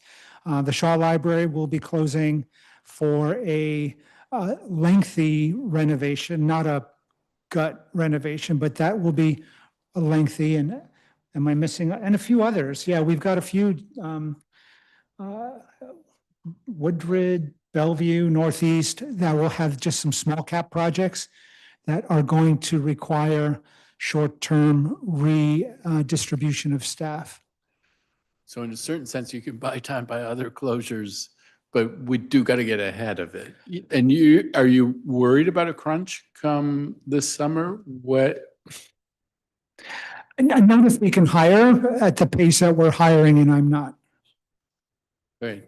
Goes again to the urgency, and I'm preaching to the choir. You have a sense of urgency, Absolutely. but just trying to make sure I understand the landscape. Mhm.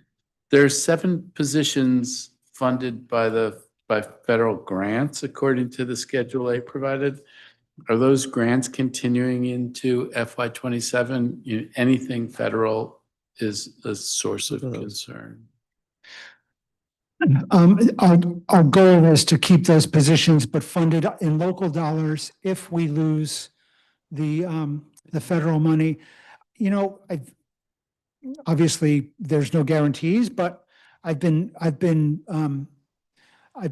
quietly optimistic that there has been some more traction in Congress in support of especially the grants to states component of the Library Services and Technology Act funding that we get, because that is the vast majority of our federal funding.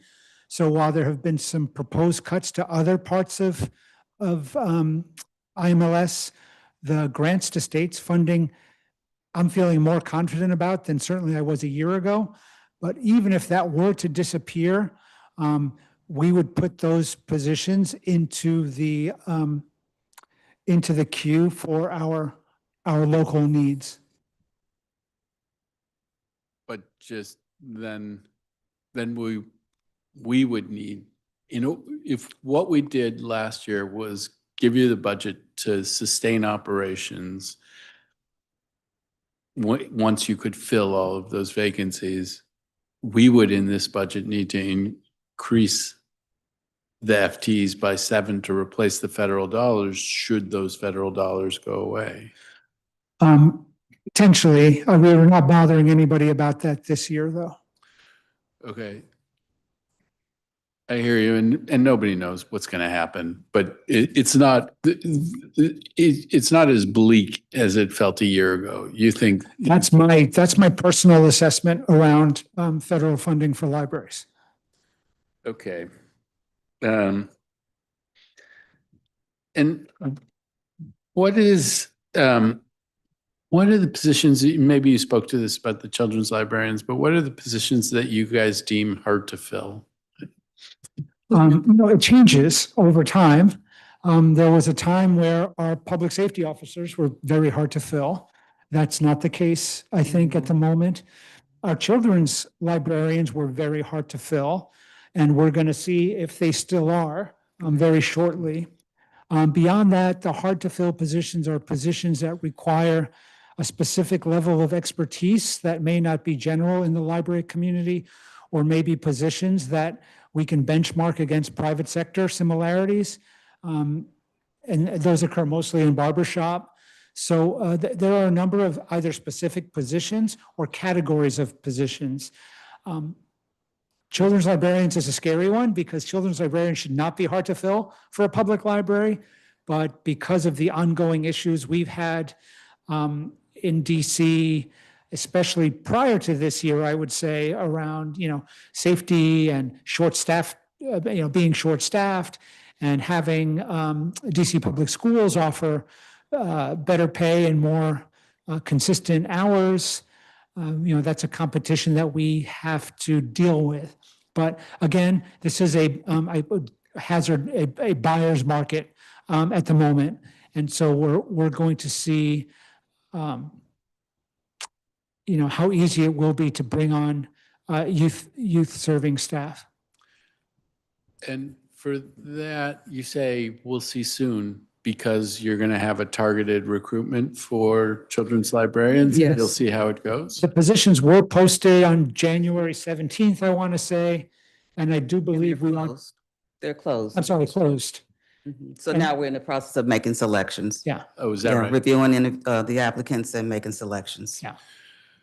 Just out of curiosity, I mean, we talked in the public testimony, there was a little conversation about trying to get UDC to re-stand up the Masters in Library Science, which I think would help. But to what extent do you have flexibility if there's a very highly qualified person, but not with that degree, but who would go down that path? Can you hire someone like that to fill a children's librarian position with the expectation that they were going to then get the degree, or do you have to have somebody who has the degree? We've hinted at this earlier, ways in which we can be more flexible, promoting staff who don't have degrees. And I do think that there are possibilities for youth serving staff without degrees, but Tiffany, you want to share anything that you've got? If they don't have an MLIS currently, they can't be a children's librarian. They can be a children's LA, which is an undergraduate, just the bachelor degree that's required. But with a master's degree in education, I mean, ironically, they can be an assistant manager or a manager in that role, but they can't be a librarian because it's a specific degree that is required at this time. But that is why we're working on the career ladder to help to elevate, to have something like perhaps a children's specialist that is equivalent to the children's librarian. We just don't have that currently. Oh, the pieces come together. That's so interesting. I mean, we have people who have been devoted to public service in this community who've lost their jobs in the federal government, many of whom might be great in this role. But if it requires you creating a niche so that you can connect people who could fill the job, who were looking for a job, to the job, please make that career ladder project a priority. Will do. Okay.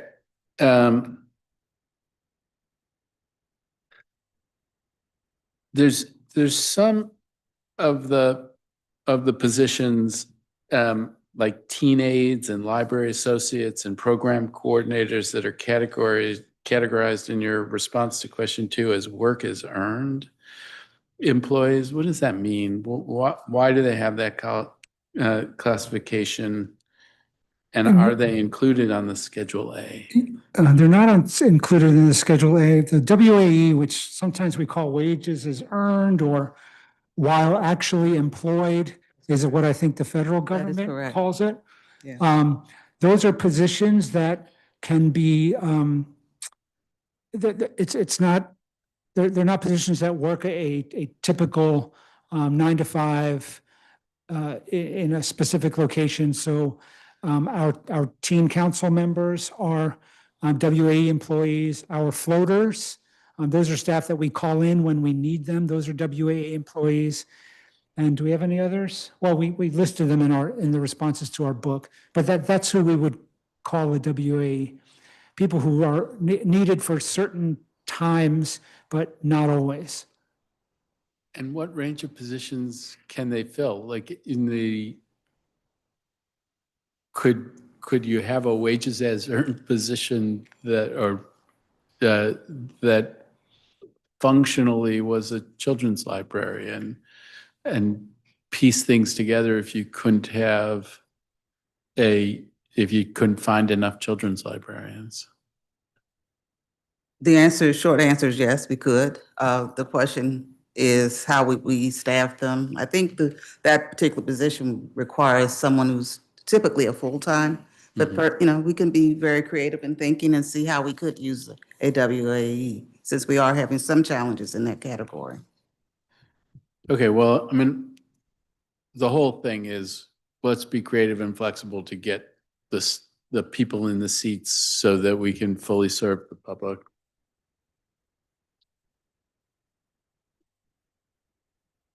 I'm sorry? Okay.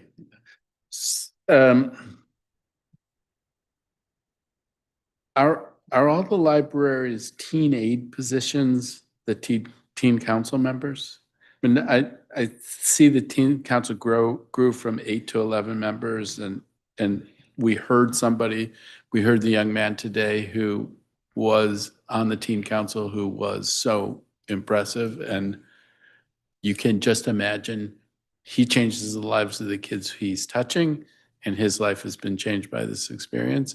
But the teen aides, is it teen aid and teen council, is that the same thing, or do you? Okay. I mean, is there space to, just hearing his testimony, you thought, boy, I'd like to see more like that. Is there space to add in that area? I mean, physical or in the budget? In the budget. No, not currently. I'll offer also, council member, I alluded to earlier when we talked about only having one recruiter on staff.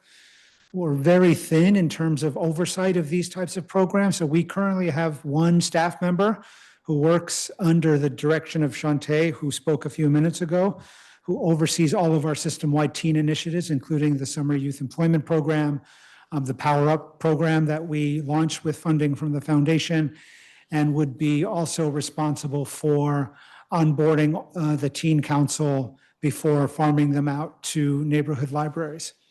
So some administrative support for this sort of thing would be appreciative. I don't think I advocate for that enough. Okay, but are you advocating for it here? Yes. Okay. Yes, from the gallery. Okay.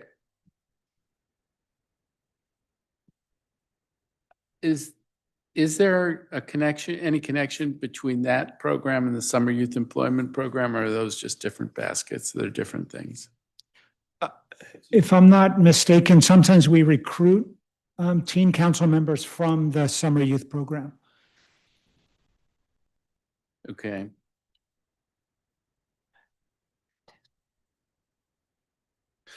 So we had a question about, well, what if we were to increase funding to have 20 or 25 teen aides instead of 11 that are in the budget now? But part of what I guess I'm hearing from you is some administrative support would be very helpful. It would have to come with some administrative support. What is the administrative? I mean, are these the 8 that are there now? Are they all at different libraries? Yeah, so 8 are, so we have 1 in each library, in each ward, and then we have 4 at MLK. So that's where the total comes from. And the administrative support would be an additional person to help Joanna, who is currently handling that whole group on her own, in addition to Know Your Power, in addition to the SYE program. So as a teen coordinator, she's really leading the charge with all of the youth. Oh, they're different baskets, but they have the same person. Yes, overseeing that they report. Yes, that they. I see. And understanding that in some of our locations where we don't have the right level of youth serving staff, sometimes having a teen aide or teen council member there without the right mentorship requires more sort of muscular mentorship from the administration in terms of providing um, training and opportunities for different activities. Okay, so here you, oh, I see Councilmember Henderson has joined us. I don't know how long ago that happened. Let me do a couple more questions and then Councilmember Henderson, I will turn to you. When I saw one young man and was super impressed, how do you evaluate the success of this program? How do you look at it? I'll share my personal thoughts. I mean, I think one of the great things that libraries do when they employ teens or bring them on as volunteers is, introducing them to the world of work, introducing them to the world of mission-driven work, promoting literacy, promoting civics, all these great things, I think is an amazing, amazing first opportunity for kids who are in school.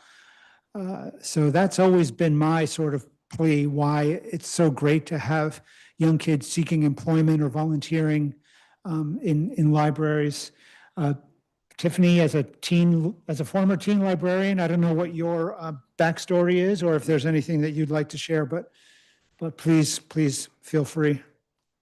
Yes, as a former teen librarian, I am a huge advocate for young people and support their growth. So I too was very impressed by a young man that was here today. I can't remember his name right now. If Sen Kwame, I forget. Yes, it was two, but yeah, very impressed with just how they engage not only with the youth and getting them to come into the library, but also with us. Sometimes I go to the programs and I just speak to them because I was a teen librarian and I love that connection. And to hear about their journeys and where they're going. The youth person from Benning is currently at Coppin State, and she keeps in contact with me. She lets me know, how she's doing her first semester, and I just think that that's an amazing connection, just based off of meeting her at the Benning Library. So they're very engaged. They want to keep connections and, keep their connections to DCPL, so the DC Public Library. So I truly appreciate that. Okay. I appreciate that too. I mean, there's a lot of anecdotal, and it may be that that's the only way you can do it with a dozen kids a year, but I don't know if there's an exit survey or you check in with them later. Okay. So I'm going to just touch on digital navigators for a second, and then Councilmember Henderson, I'll turn to you.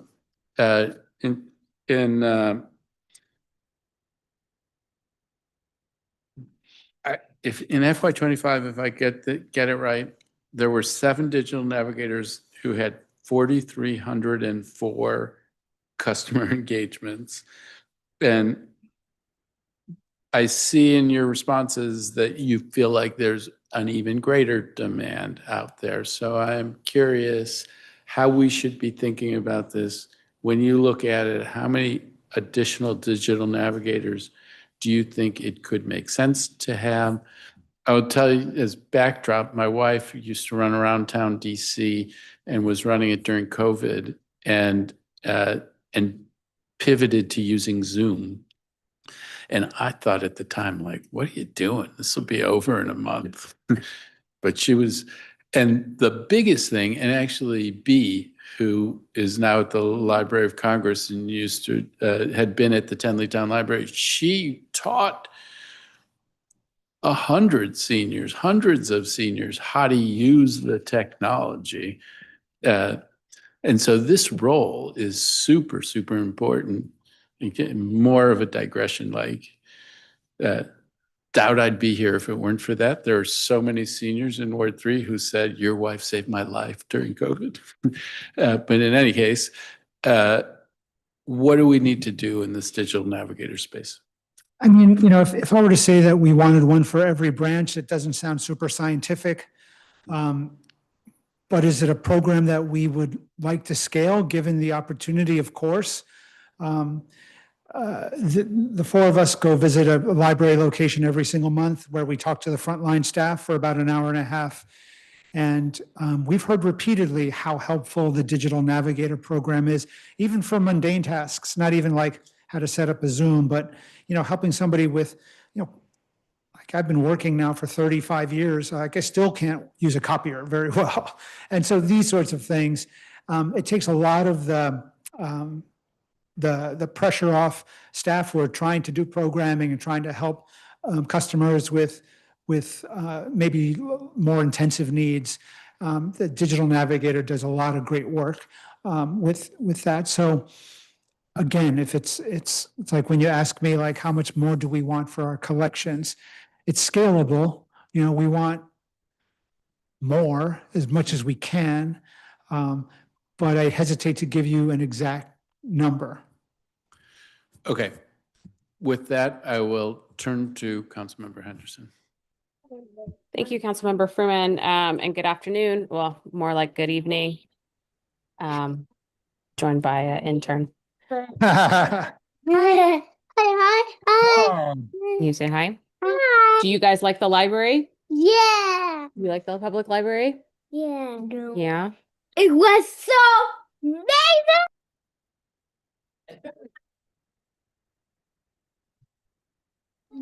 Okay, sorry about that. Let me ask some actual questions.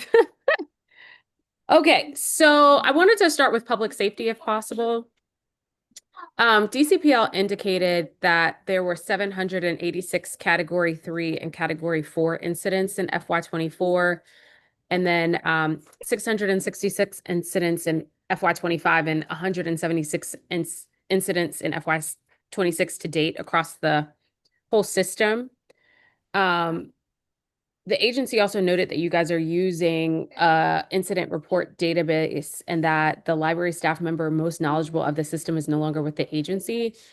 How are we catching up on that to make sure that the data information is accurate and consistent? Sure, council member. And I'm going to ask Tiffany Alston to speak. I will say that our very capable chief of public safety is out because she just had surgery on her leg, and she can speak most eloquently to this. But we can talk to you about some of the pain points around our incident writing system and some of the process improvements that we've made to make it a little bit more reliable and better. So Tiffany, do you want to talk about that? Yes. How are you, council member? So some of the challenges we've had with the current system is not being able to use it to the best ability. Some of the capabilities are limited. They're not consistent. They limit us in being consistent across the different branches and the users. So what we're trying to do is pilot two different systems to see what will work best, not only with our OPS staff, but also with the branch staff. Okay. You know, just like for ease of service, right? Just to have something that is straightforward, that gives us everything that we need and is not too complicated, and doesn't need 2 or 4 days of training to learn. Right. I totally get that. Can you just explain though, what's the difference between a Category 3 incident and a Category 4 incident? Category 3 incident. Now, I'm not the chief of public safety, so bear with me. The Category 3 incident, hold on, I have some notes on this.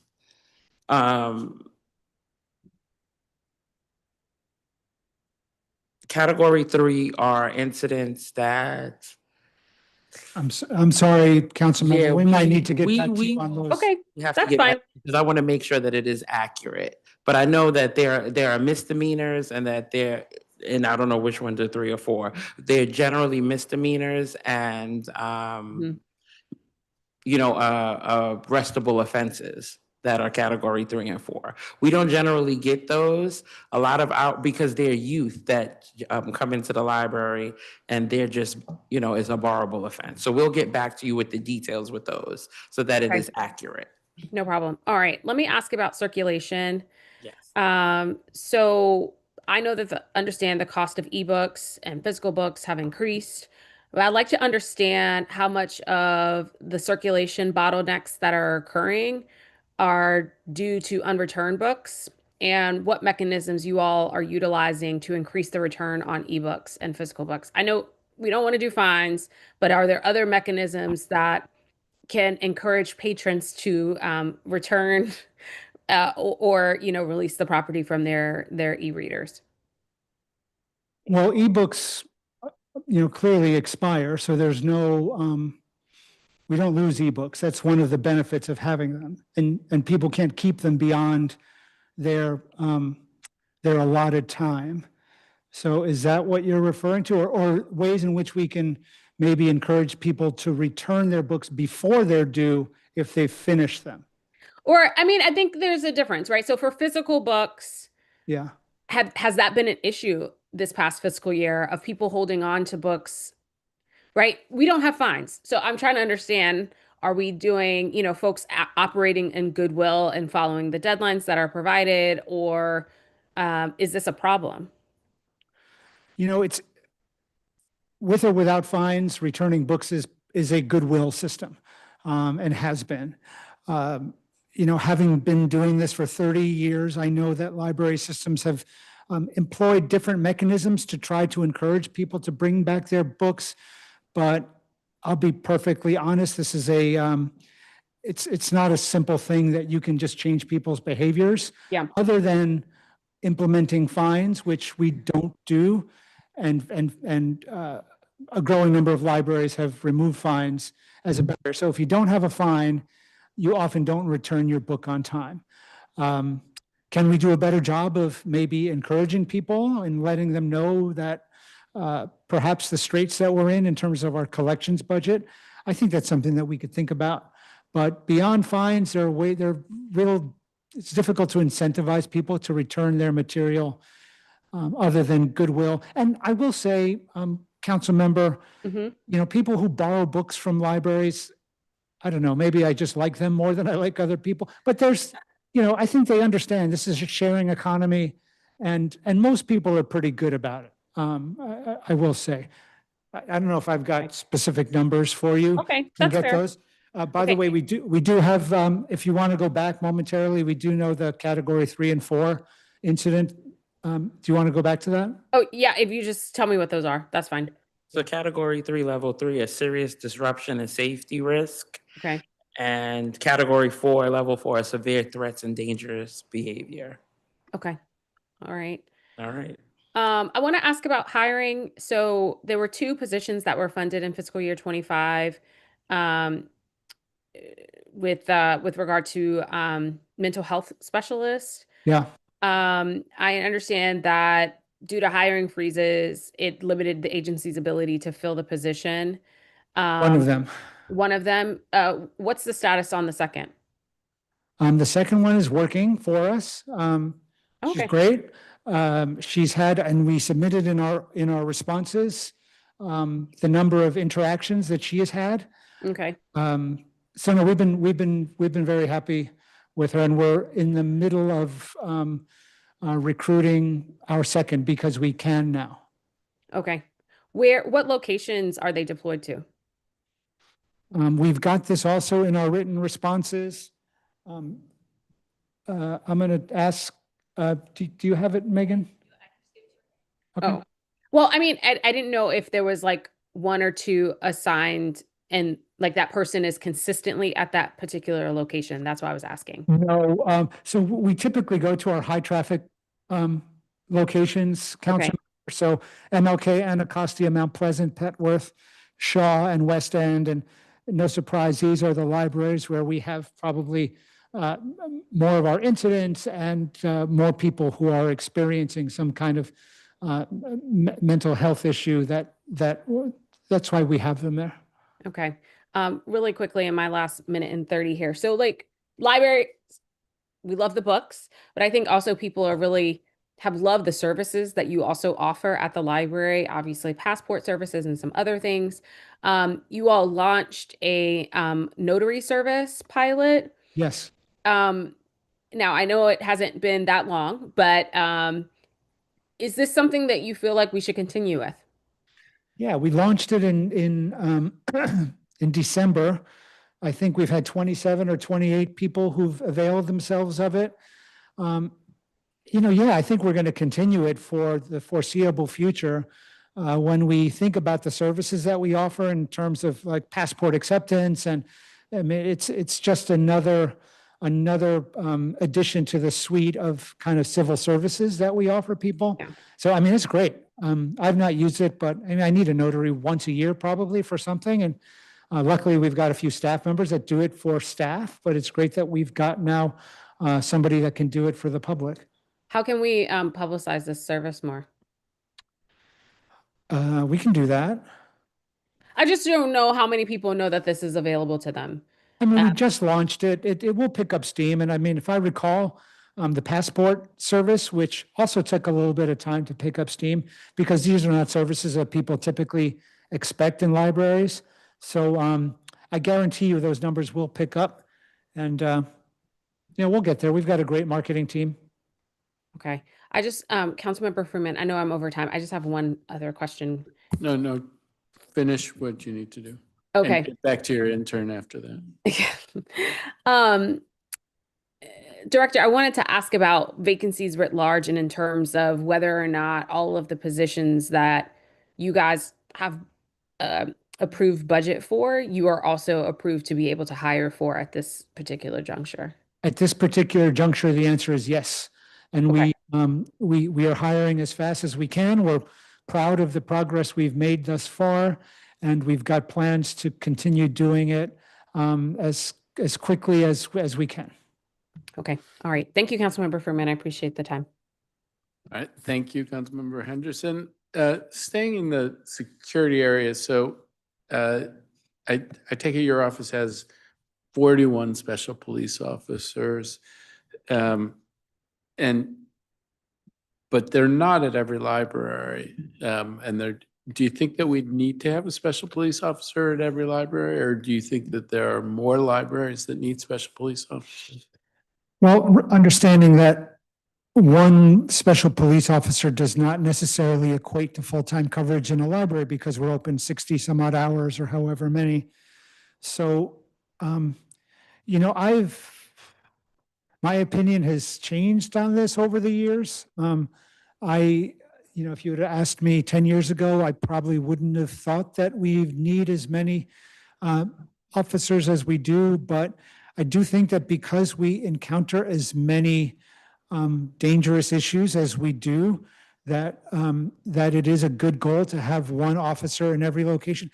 Clearly, we've got, some locations that are not as, that don't experience the same number of issues as others. The libraries that I just mentioned when Councilmember Henderson asked about the mental health specialist is, those are priority branches for public safety. And, I would maybe look to your ward and think of a library like the Palisades may not be. Although, you know what? I hear from staff all the time, and they all tell me that they appreciate having a public safety officer for just that added comfort that allows them to do their work better.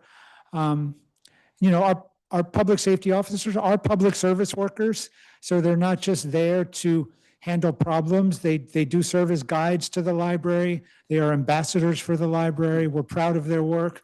So it doesn't harm us to have them there. And I think that the vast majority of our staff appreciate the work they do, especially as they get more training around de-escalation, trauma-informed care. I know that came up earlier, these sorts of issues. All right, and hearkening back to it came up before, when there's a category 3 or a category 4, do you report it to risk management? I don't know the answer to that, but maybe Barbara or Tiffany, you can. I mean, we call the police typically, of course, but in terms of Ultimately, it should be reported to risk management. Ultimately, yeah, but the first chain would be to the police. But- But then ultimately, their report should make its way. We don't have a risk manager right now. That is one of the difficult to fill positions that we have. And that is out for recruitment as we speak. So we have someone who is acting in that role, but typically that role would ultimately get that kind of information. I mean, Yona Bromberg-Gaber testified about this and wanting to see that. So it sounds like that should be the standard practice. The other was supports for people who are experiencing this, which is what part of what you were talking about. And the two mental health positions, like those people are stretched too thin. Yeah. I mean, what kinds of things are you thinking about doing in order to address the trauma that you're hearing about from some of your employees? Yeah, I mean, it's real. We certainly contract with EAP for every major incident and give our staff the opportunity to get help through that program. So that's something that we contract with. I don't know, Tiffany? Is there, I mean, that's the most important thing, I think. Yeah, we generally do a debrief. Like the directors will go out, follow up with the staff and the managers to do a debrief. And we do utilize our INOVA EAP program tremendously, working with our partners in HR. Yeah, and I would say as the service model of libraries has evolved, and you consider that we are bringing on like our We Care team are all social workers with the peer specialists. Not that these people are called in for every time there's an incident, but we do hope that having a more diverse staffing with a different set of tools for problems, that we would see less of this. I know that might sound a little bit Pollyanna-ish, but I do hope that having a staff members with different skill sets could help mitigate some of these issues. So I hear you on that, but I mean, part of it is who are they serving? And so you have folks who are serving patrons, but not necessarily the employees.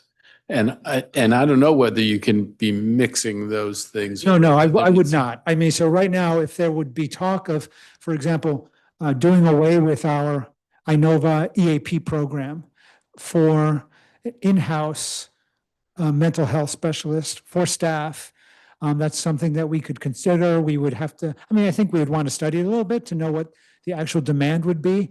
And it would be a function of our human resources department as opposed to our, they wouldn't be in our service design department or public services. And I guess what I'm hearing is it wouldn't necessarily be a new library employee, but it would be a service provided to library employees through an outside contractor. Which is what we do now. Which is what you do now.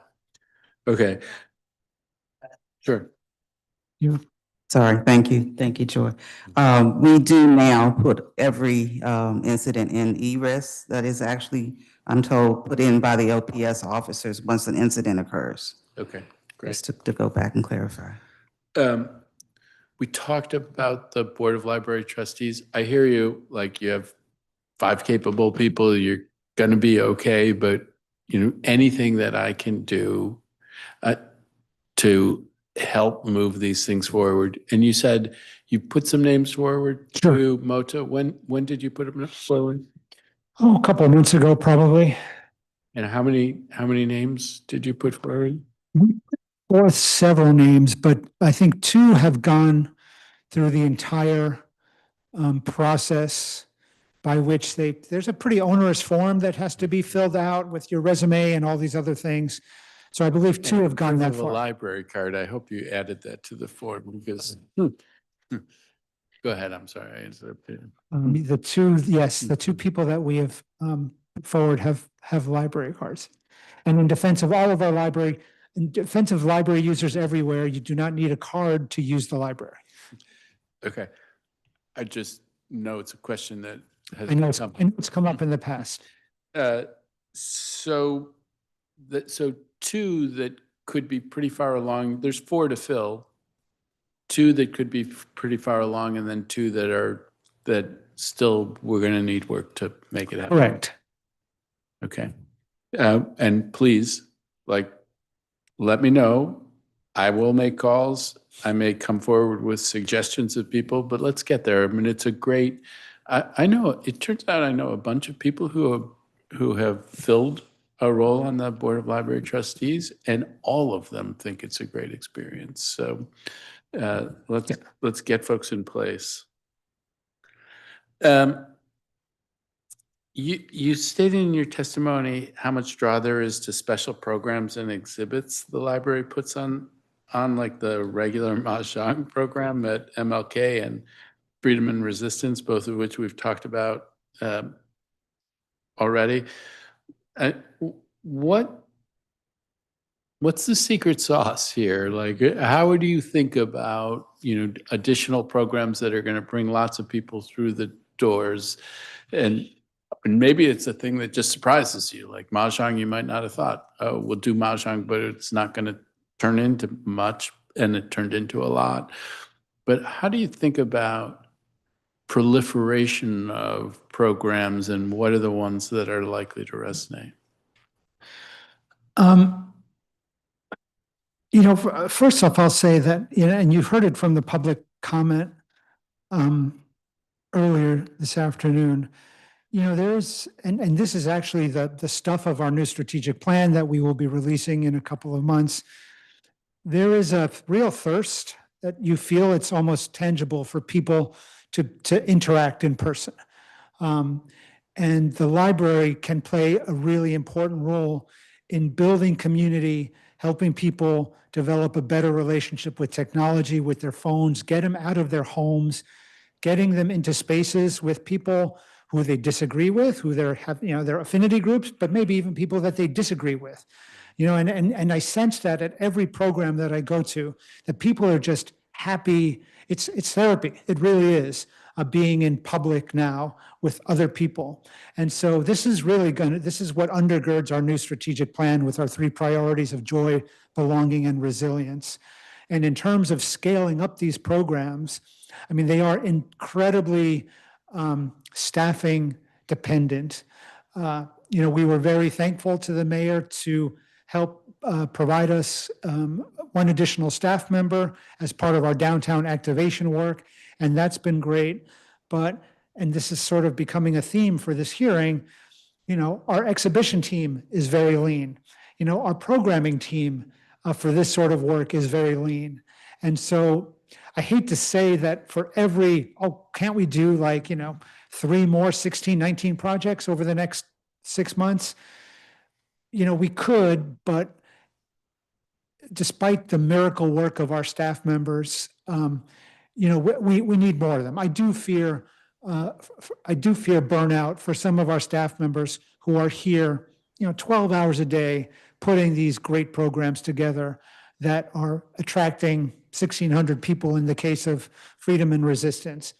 I would love to build the bandwidth for some of these departments to help the branches put on more exhibitions and more programs like this, as well as even at MLK. Yeah, so, and I would ask you about the strategic plan, but it feels like the only fair question about the strategic plan is, when am I likely to see it? Because you're probably not going to describe it to me before you release it. But I will say, maybe you can comment on this dimension of it. When you look at the numbers, MLK is doing great, and it's amazing the things that are happening at MLK, and the branches are doing pretty well. Yeah. It's different in different places, and there are places that have more traffic than others. And it's those places that have the lower traffic that I'd be most enthusiastic about seeing a real infusion of programming to get people through the doors, to show them what you got.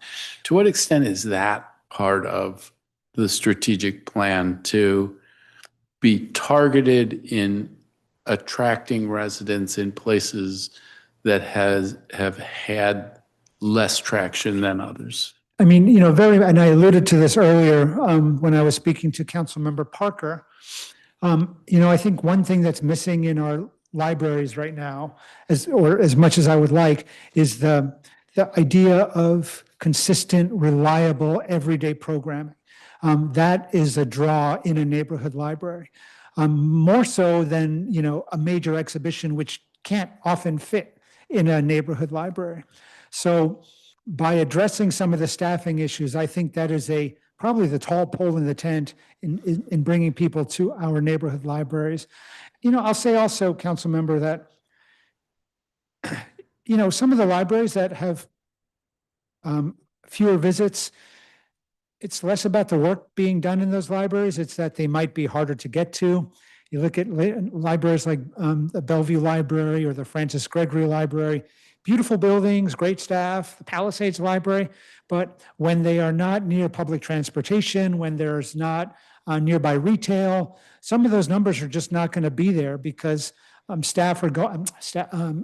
of the public are going, they're taking care of some of their other needs. And if there's another library nearby, then they're going to take advantage of that. And it's one of the reasons I am so excited, although we're still a few years away, of the new Congress Heights Library, by virtue of the amount of public space in this branch, by virtue of the proximity to the Congress Heights Metro. I do think that is going to be a major cultural destination in Ward 8 and Ward 7, and probably from the western side of town as well. So again, some of it is being thoughtful on where our library should be going, and persistent, regular programming, I think will handle a lot of this. Yeah, I mean, Congress Heights is a really great location. They right there by the metro. Yeah. And Alabama Avenue is like bisects, takes you a lot of Ward 7 accessible, and MLK right there. So great location, a lot of possibilities. So I agree with you on that. I want to stay focused on how do we increase use in places where uses has been lower. And I hear you that there are reasons for different ones why it might be lower, but then there's also, and not everybody is going to be Cleveland Park or with numbers like that, although there are others that are out there with numbers that are like that. We want to push it up everywhere. One of the things is the Discover Summer program. And I think in your responses, you thought that it could be useful to engage other agencies to be a part of this and support this. What should we be doing on that? What are you getting at when you say that? Every summer reading program or Discover Summer is our way of keeping kids engaged with the library, whether they're reading or not. I've been actually really proud of the way DC Public Library has taken a very expansive view of the traditional summer reading program, because we reward just program participation, other endeavors. And so the challenge for us has been described by you and others is how do we ensure that the program is completed? So I think one of the things that we've included in our responses are, I think we need to think about better incentives. I think we need to think about better engagement with our partners, and you all can be helpful with that. This year, we are leaning into the 250th anniversary of the signing of the Declaration of Independence to see if we can get some additional traction around that program. I would love to actually bring up our Director of Youth and Family Services, because she could speak much more in depth about this than I can as our thought leader for kids and families at the library. If that's something that, yeah. 100%.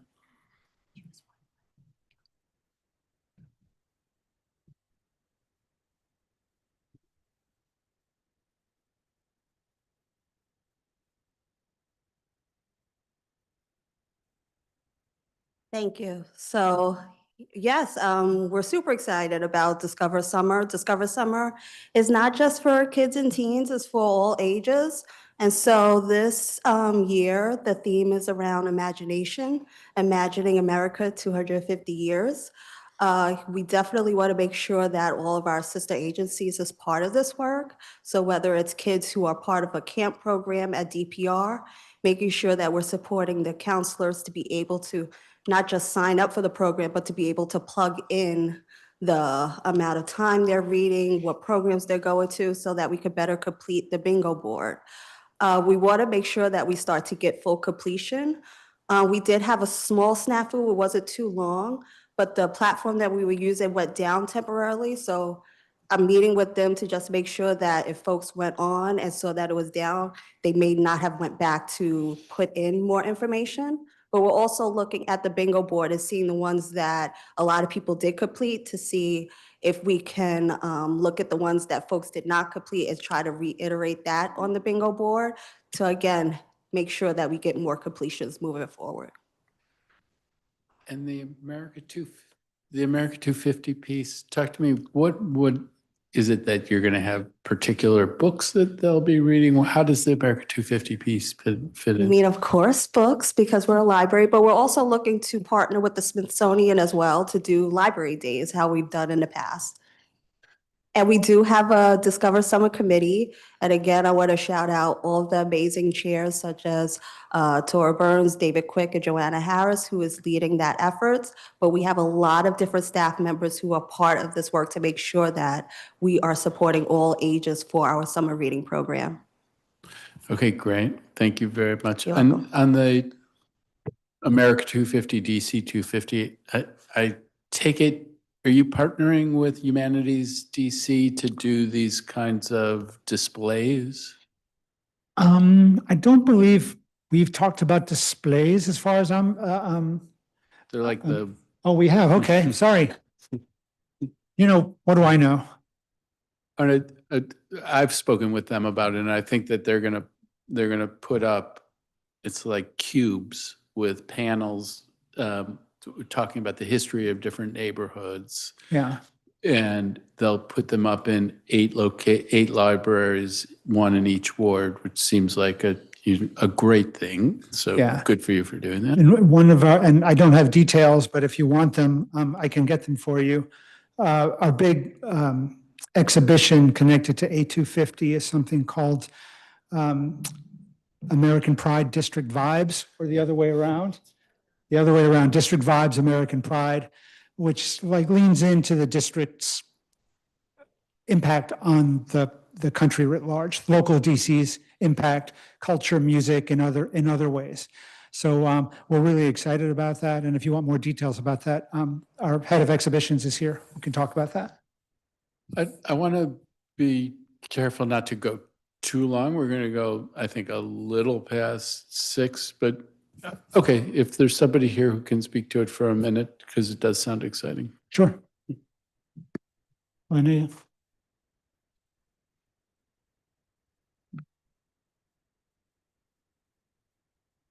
Do I need to be sworn in? Oh, can you raise your right hand? Let me go back to where, there you go. Thank you very much. Do you swear or affirm under penalty of law that the testimony you're about to provide to the Committee on Human Services is the truth, the whole truth, and nothing but the truth? Yeah. Wonderful. So District Vibes American Pride, as Rich said, is our A250 exhibition, in addition to the Hometown DC project that you were talking about. District Vibes American Pride is sort of, again, as Rich noted, it will be at MLK as well as some of the neighborhood libraries around the city. And it's really intended to make district residents proud and inform them about cultural things that have really started in DC. Like, for example, did you know that the football huddle was invented at Gallaudet University? Yeah, right. Very fun fact, yes. So they were signing their plays and they realized that the other team may be able to read what they were about to do. And so they huddled together and there became the football huddle. So it's things like that. Like, did you know that the father of the blood bank did his work in DC? I did. Yeah. This can be a quiz, but go ahead. Yeah, and actually that has a library connection. So stories like that, of course, debut, stories like that really connect DC and show that we have had, even though we're small geographically, we've had an outsized influence on American culture. Well, very exciting. When will it happen? It's going to launch the beginning of June, and it'll run through the fall. And I have to say, I loved Freedom and Resistance partly because of the undercurrent of a political message. And when you said this about DC Pride, to what extent? There's a lot of things that have happened. I think of Frank Kameny and and leadership on LGBTQ rights and things. Some of those things like are fun facts and they're great, but there are big social changes that started in the district. Will they be part of this? The idea is that these fun facts will lead to a sort of broader examination of some of the ways that the district has had influence on American life. All right, very, very tactfully said. Thank you very much. In this space, one of the things that was a regret to me last budget season was that we lost the funding for the oral history project. And I don't know where that stands, whether you're working with folks at Humanities DC on oral history, what your recommendation would be. In DC, in this 250 year, a lot's happening. In 251, there won't be those other things. And so things that got a little bit of wind in their sails from this year won't have the wind in their sails. And I feel like I saw in the pre-hearing responses the incredible list of oral history things that have happened. What should we be doing in that space? Well, first of all, we're disappointed in having lost the funding that we committed to that project year over year. We still are solid partners with Humanities DC. We're still hosting those oral histories, creating a finding aid for it. So we will still be the repository for those oral histories through our oral history collaborative. So that is our ongoing commitment without any additional resources, whether they come from the city or come from, I don't see any federal grants for this at this point, possibly, but maybe there's some other funding source that we have not explored, private philanthropical potentially. But for now, our commitment has been sort of supporting the oral history project, but we can't support it the way we did when we had a few $100,000 a year for it. Yeah, and that probably falls to us here. And I think, remaining the repository is good, but then it starts to get frozen in amber. And so you want to keep doing these kinds of projects. In a perfect world, would you want to have the funding so that you could be continuing to support expansion of the the oral history collaborative? Yeah. Yeah, the Humanities DC is a great partner of ours. You've attended the DC History Conference every year, which is now 3 days at MLK Library. They're a great partner with a wonderful mission, a similar mission to what we do in our local history space. So, clearly we'd love to support it more than we can at the moment. And will the DC History Project be at MLK again this year? I think so. Do we know when? Typically, it's the first week of April or something. First of May. Okay, great. All right, thank you very much. So, one of the things that I'm increasingly focused on is adult workforce issues. Part of what's happening out there is federal government's imposing more and more work requirements and different things. And if we don't connect people to work, then we're going to have a serious problem. And so this is a whole of government thing, in my opinion. The library is playing a role in this. It looks like your adult learning program has had over 7,500 attendees across programs like digital literacy classes, GE tutoring, and practice and coding classes. The primary education services specialist, who is the person who provided GED tutoring services, retired in March of 2025. Where is DCPL in the process of filling that position? I think it's in our responses.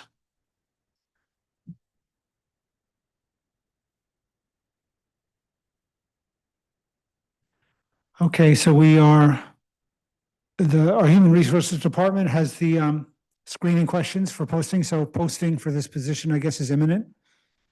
So, It's in the process of being posted. okay. All right, well, I would put it in a priority hiring posture.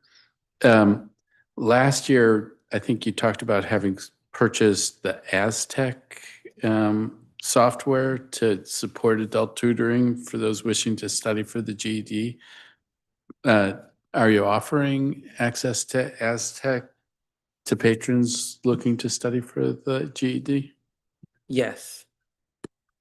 Do you want to come? Yeah, we're gonna have Mayor. Marilyn is our Central Library Director, Okay. overseeing the specialized departments, including the Adult Literacy Department and All right, wonderful. Do you swear or affirm under penalty of law that the testimony you're about to provide to the Committee on Human Services is the truth, the whole truth, and nothing but the truth? Okay, so in terms of the Aztec system, how is that going? Yes, our educational specialist who does the majority of our tutoring, as well as another of our educational specialists who does tutoring, they use that Aztec software to support those who are coming to get their scores bumped up. And for how long has it been used? Is it working well? What are the reviews? It's working well.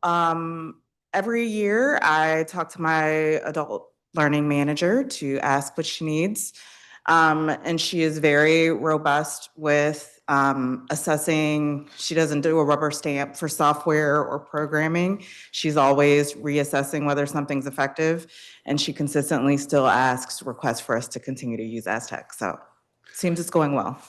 And I feel like in other years, how are we tracking the percentage of the individuals who participate, who pass the GED? I feel like we saw that number for past years, but I'm not sure we saw it this year. It's a result of our educational specialist who primarily did tutoring for GED. Since she retired, we have not been able to really record the number of people. We haven't been able to have our tutoring as robust yet. So once we get that new educational specialist hired, we can be sure to have that again. All right, underscoring again why I think filling that position is important. Okay, the Center for Accessibility continues to have a diligent staff which ensures the district's residents with disabilities have equal access to library resources and programming, both in person and at home. The center houses the DC Talking Book and Braille program as part of the National Library Service for the blind and print disabled. To what extent is that federally funded, and to what extent is it locally funded, and how, if it's federally funded, how worried do I need to be about it? it's locally funded, right? All but one of our staff members is federally funded, and everything else is locally funded. All but one of your staff members in that space. So how many staff members are there? There are 2 staff members in that space that are federally funded under LSTA funding. However, for our Talking Book program, only one of those employees works under that. Okay, and so what do we know about funding come FY20, federal funding come FY27? Might be the same question that we asked before. Yeah, same as what Rich said earlier. Yeah. Same bucket, so that it's if the support for state library systems is protected, then this would be protected. It's part of the grants to states funding, yes. But it's just 7 positions in a different place, 2 positions here. The 2 positions I named are part of the 7. Yes. Okay. And The center mails library materials to those who cannot make it in person to the library to check out a physical copy through its library by mail program. How many materials did the library by mail program send out in the last fiscal year? Do you have a sense? So we don't have numbers on it, and it fluctuates because sometimes we have numbers on how many people use the program, but we don't have numbers on how many materials they check out. Partially because some of the people that use the library by mail program, they use it for a short period of time. Say they're at Children's Hospital, for instance, for a little bit, and then they're able to come back home and able to come back to the library. So because it's on individuals, we don't have a tag in our system that says these are library by mail users. So. Okay, and is that federally funded? No. No, okay. Okay, so circulation. So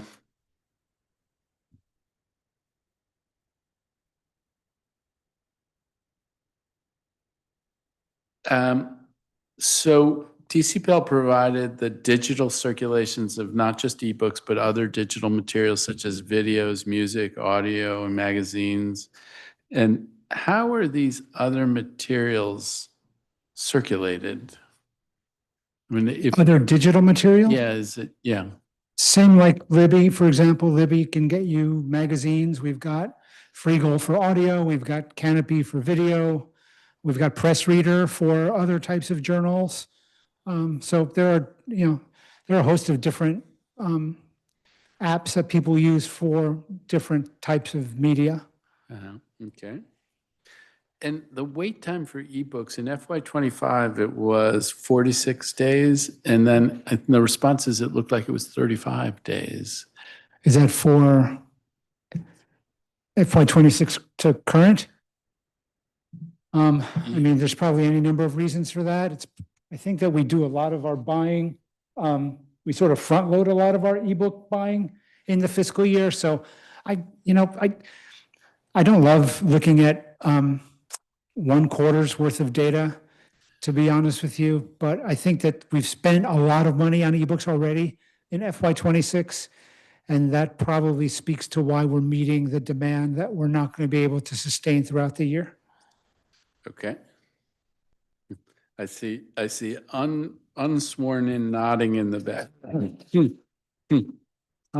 Maybe we can bring. So I think you get at it. So I'd looked at it.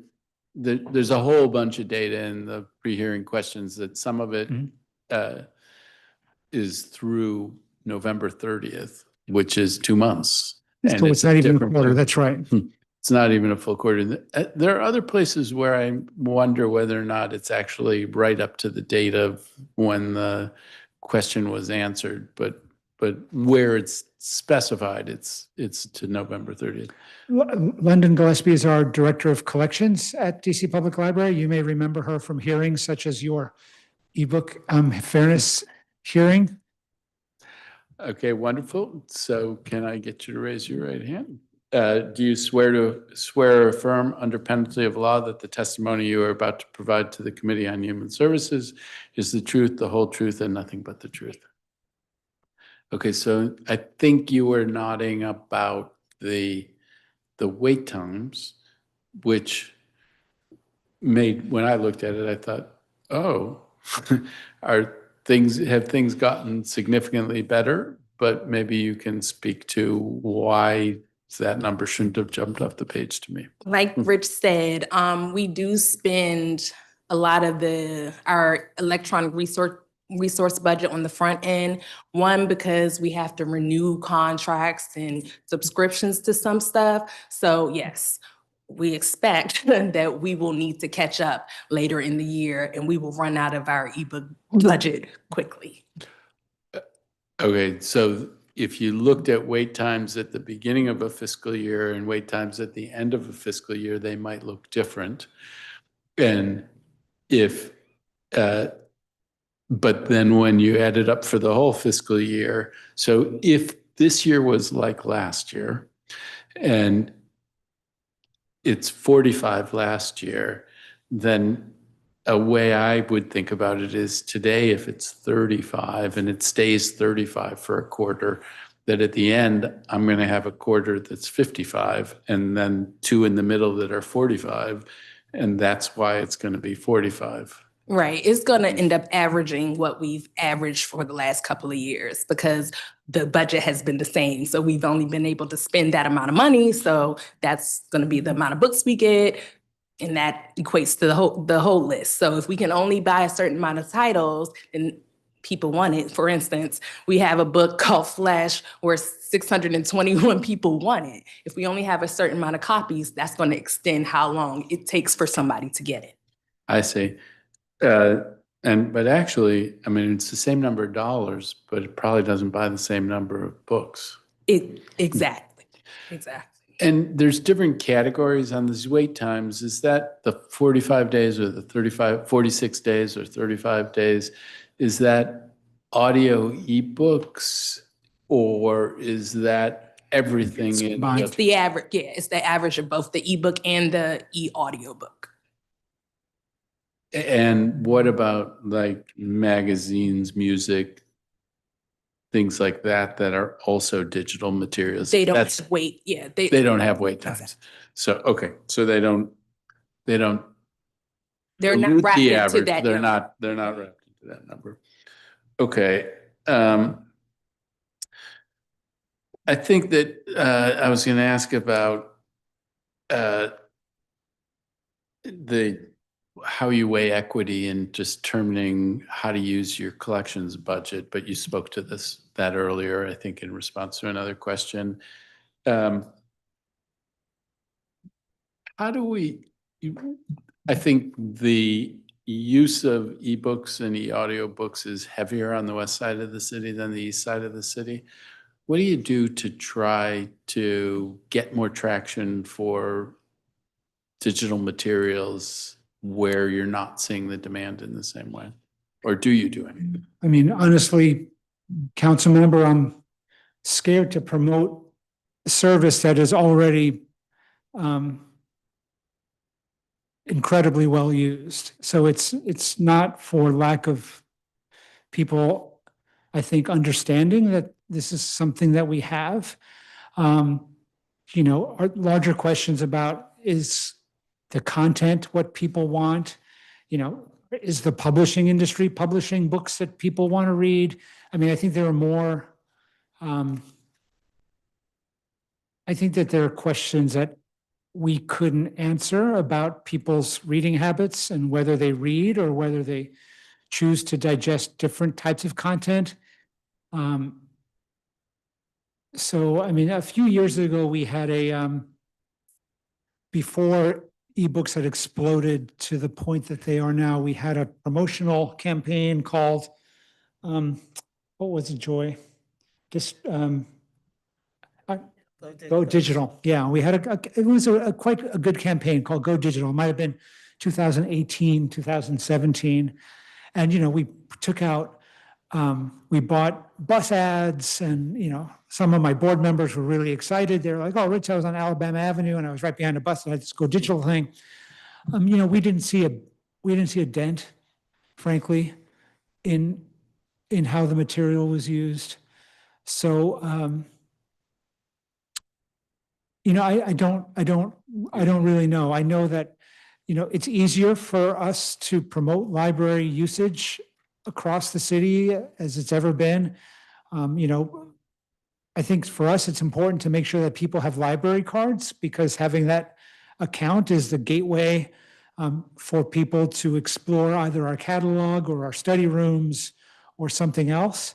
So for me, I would rather sort of worry about things that we might have a better chance to control, which is how do we get more people engaged with the library than how do we get more people borrowing ebooks?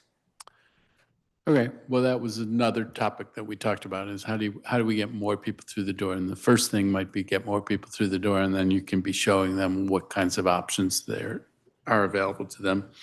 How does the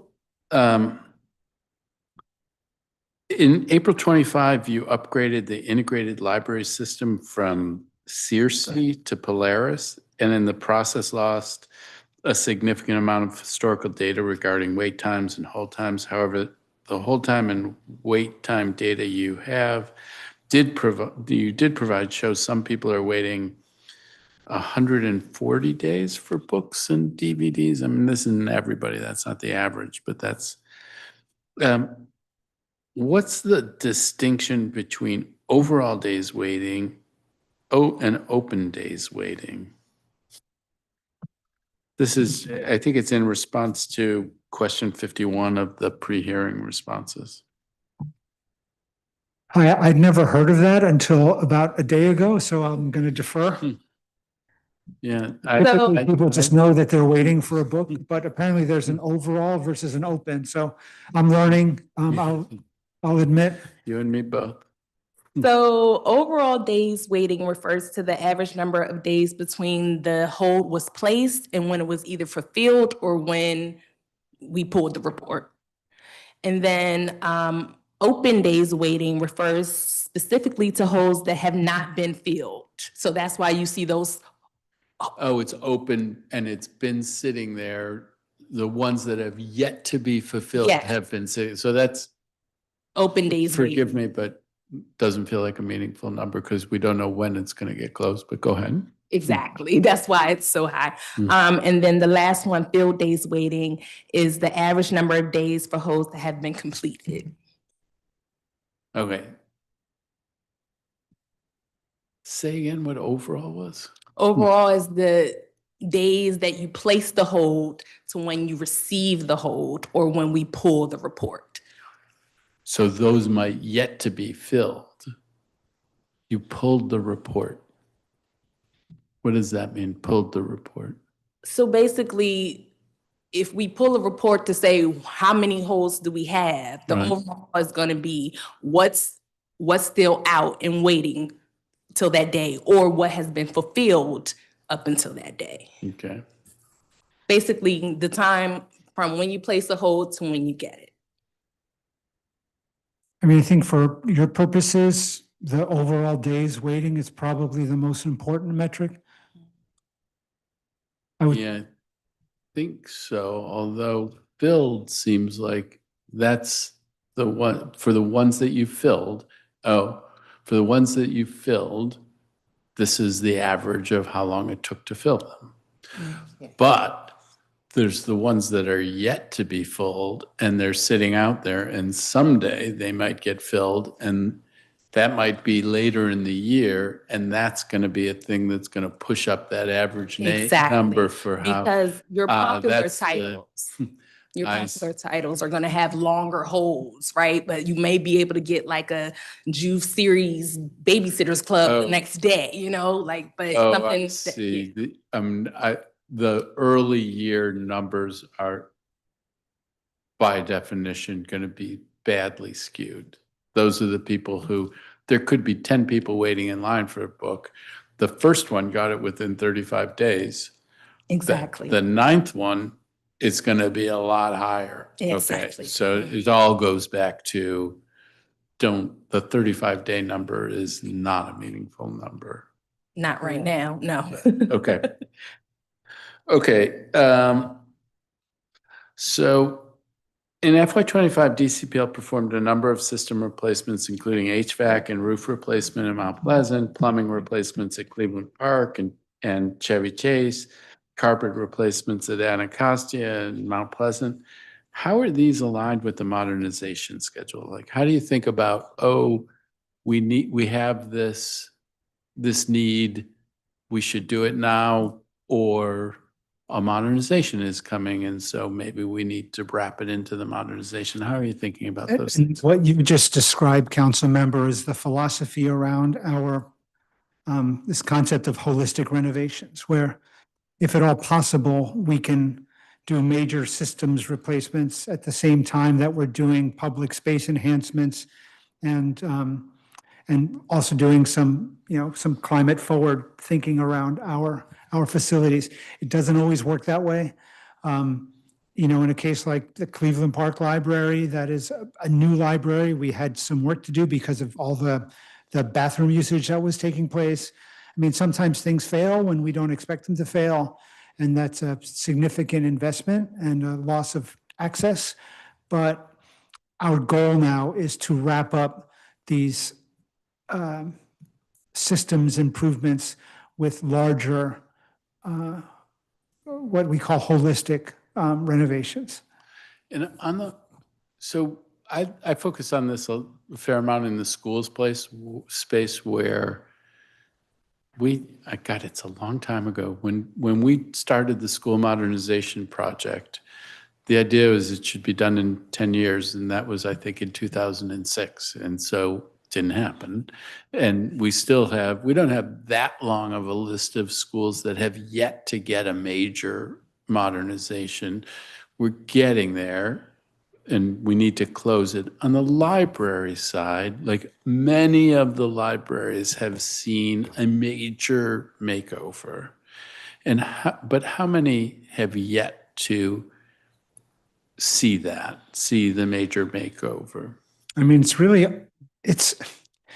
a little bit difficult to answer because some of the libraries that were part of the initial excitement we have deemed are not suitable, or they're not comparable to what the larger libraries can do. So I'm referring specifically to the Deanwood Library, Rosedale Library, Northwest One Library. Those were part of the initial new libraries.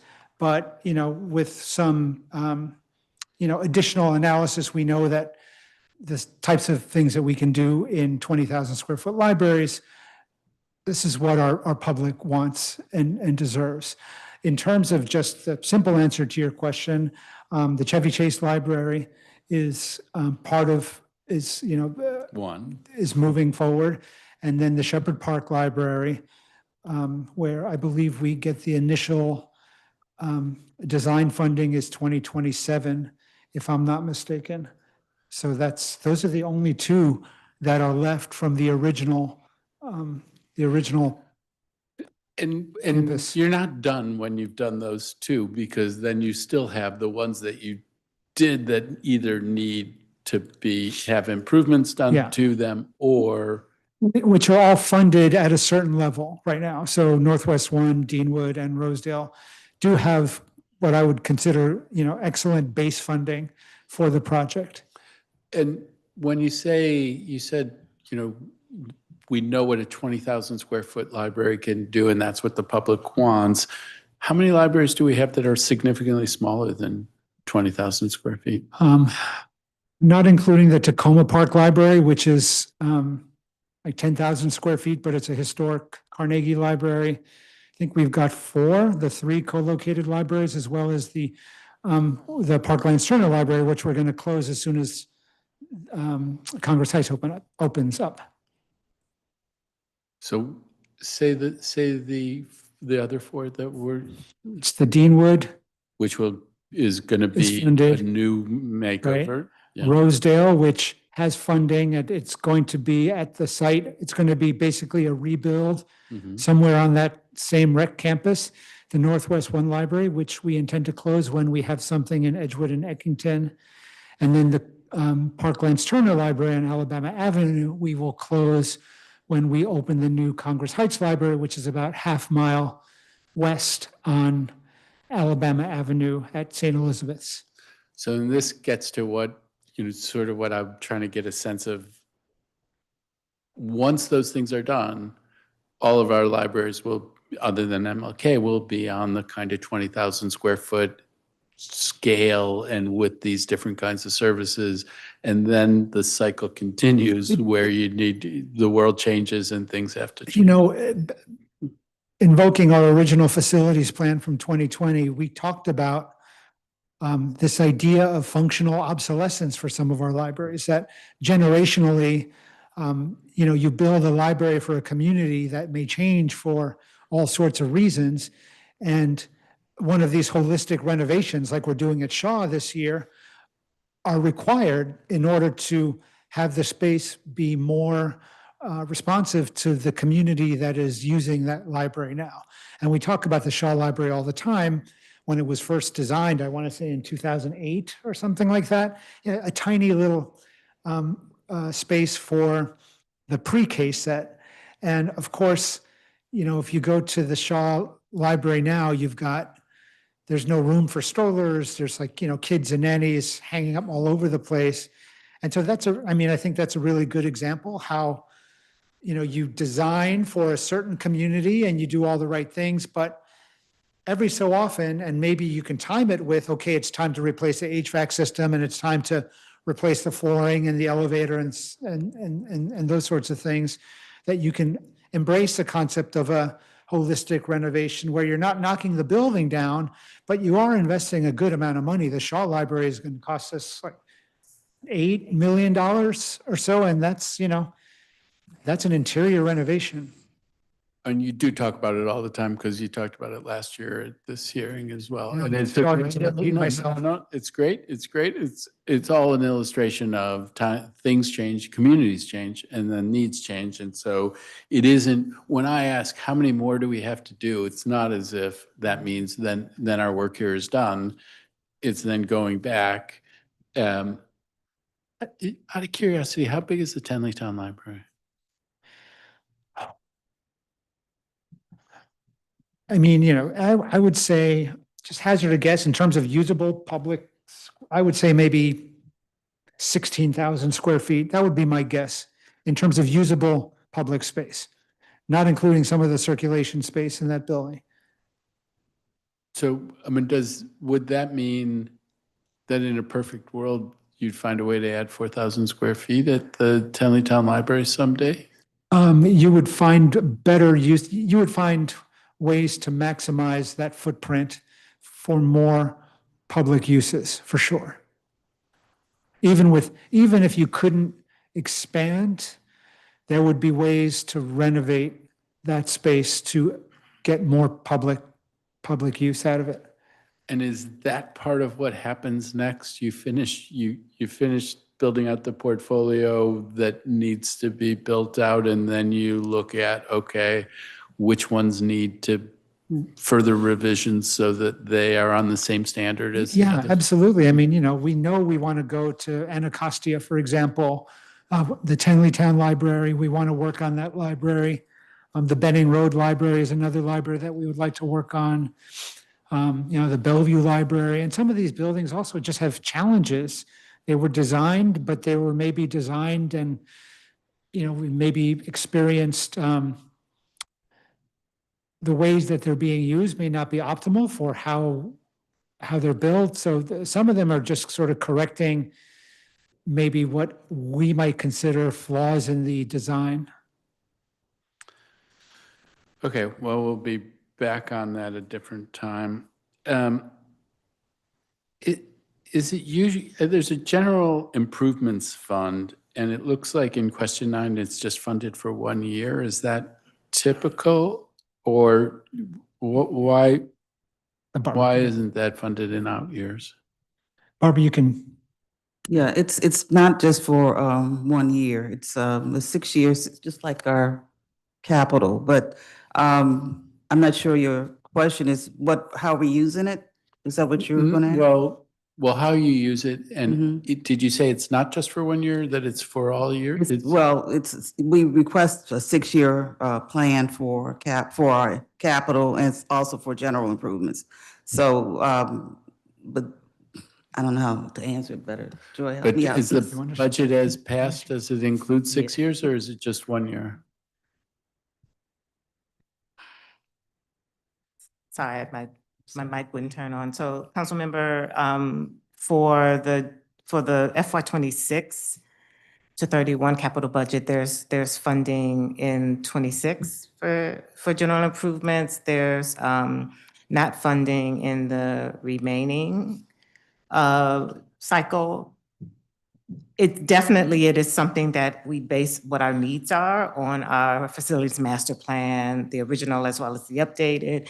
And then, of course, the mayor and city council provides those funding.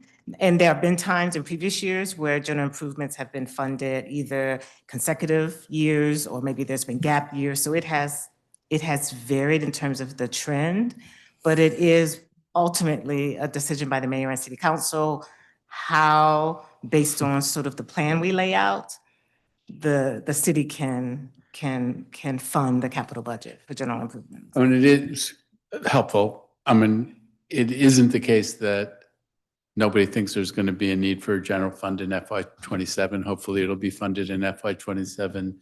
In a perfect world, often we do things with one-time funding because we're just trying to get over the hill. Correct. But the real world is you're going to need money in the general fund.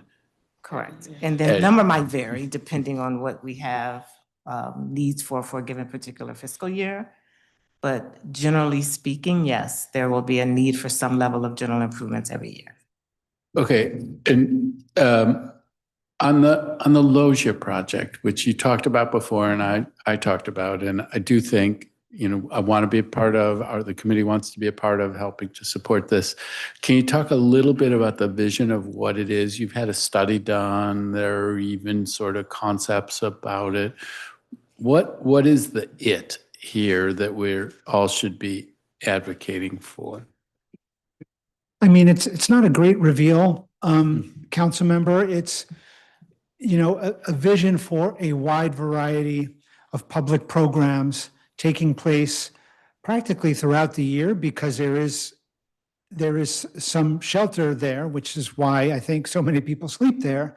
But, you know, a vision that's articulated not just by our study, but by the Office of Planning's Public Realm Plan, the Gallery Place Chinatown Plan, a way to activate G Street to form this connector between Gallery Place and Metro Center, a welcoming sort of front porch to the MLK Library, that explains to people what takes place in this building. I mean, as wonderful as the renovation of that MLK Library has been, you know, it still can be somewhat imposing from outside. You know, it's still a Mies van der Rohe building made of brick, some brick and steel and glass. And it, you know, it may not have some of the features of a neighborhood library that might be more inviting upon looking at it from across the road, perhaps like a Woodridge Library or a Francis Gregory Library. So it's a, you know, the Logia is a front porch. It can do a ton of programming. We also need to make some improvements to the infrastructure of the Logia. We need lighting in there that we didn't contemplate. We need storage for furniture for different types of activities. So that's, you know, But that's, other physical changes? yeah. Would there be, do you contemplate other physical changes to the Logia? Beyond lighting, potentially some security, audio, so we can, yeah, and a storage. We have a thought for where we could put an aesthetic storage space for, you know, let's say if we're doing kids programs, we've got kids chairs. If we're doing a talk, we've got regular seating, those sorts of things. Okay. All right, well, do keep me wrapped in on that. Back briefly on circulation, you know, you had, I think you were looking for like 1.5 or 2 million, something that would get you to 7.2 million for circulation.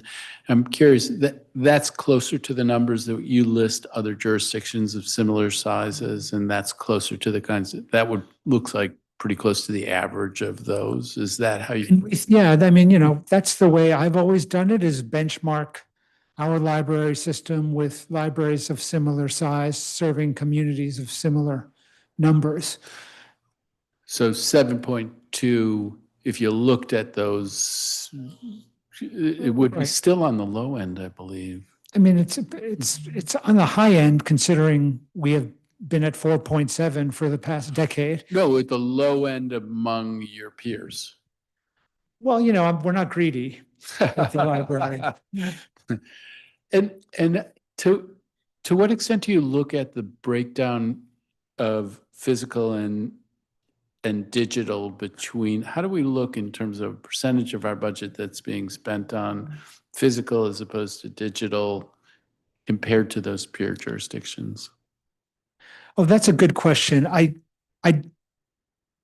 certainly don't talk to my director colleagues about the split. in general, everyone is spending much more on electronic because that's where the demand is. My take is a little bit, we have to be mindful that demand doesn't necessarily equate the best service. And I think we were talking about this a little while ago where electronic material is not being used. I'm certain we can get you numbers from other library systems about how their spending has evolved. But, you know, we've shared our numbers in the past, and I want to say, what did we say, a decade ago, we were spending, in 2015, I want to say 2/3 of our budget was print, 1/3 was digital, and last year, I think it was the inverse. Is that right? Yeah. And you don't know what the experience in other places is? I can find out, and I know broadly that evolution is the same everywhere. Interesting. But I don't know, for example, of any outliers. For example, you know, Columbus is going all digital, or you know, Denver is going all print, or anything like that. Everyone is responding to demand, and which is why everyone is complaining about licensing costs. Okay, and let's capitalize on everybody complaining. So, you guys have a bunch of trust funds, and there's some money there for purchase of materials, and it looks like it might add up to like $5.2 million in trust funds. And how is that? Some of it is very targeted to, like, it's for the Georgetown branch for this, or it's for something. I feel like I saw one that was $463,000 that was just to purchase books. And so I'm curious how much of the trust fund dollars that you have are available to plug holes on circulation, and how often do you use those dollars for that purpose? We don't plug our trust fund dollars very often, but it's something that we can do.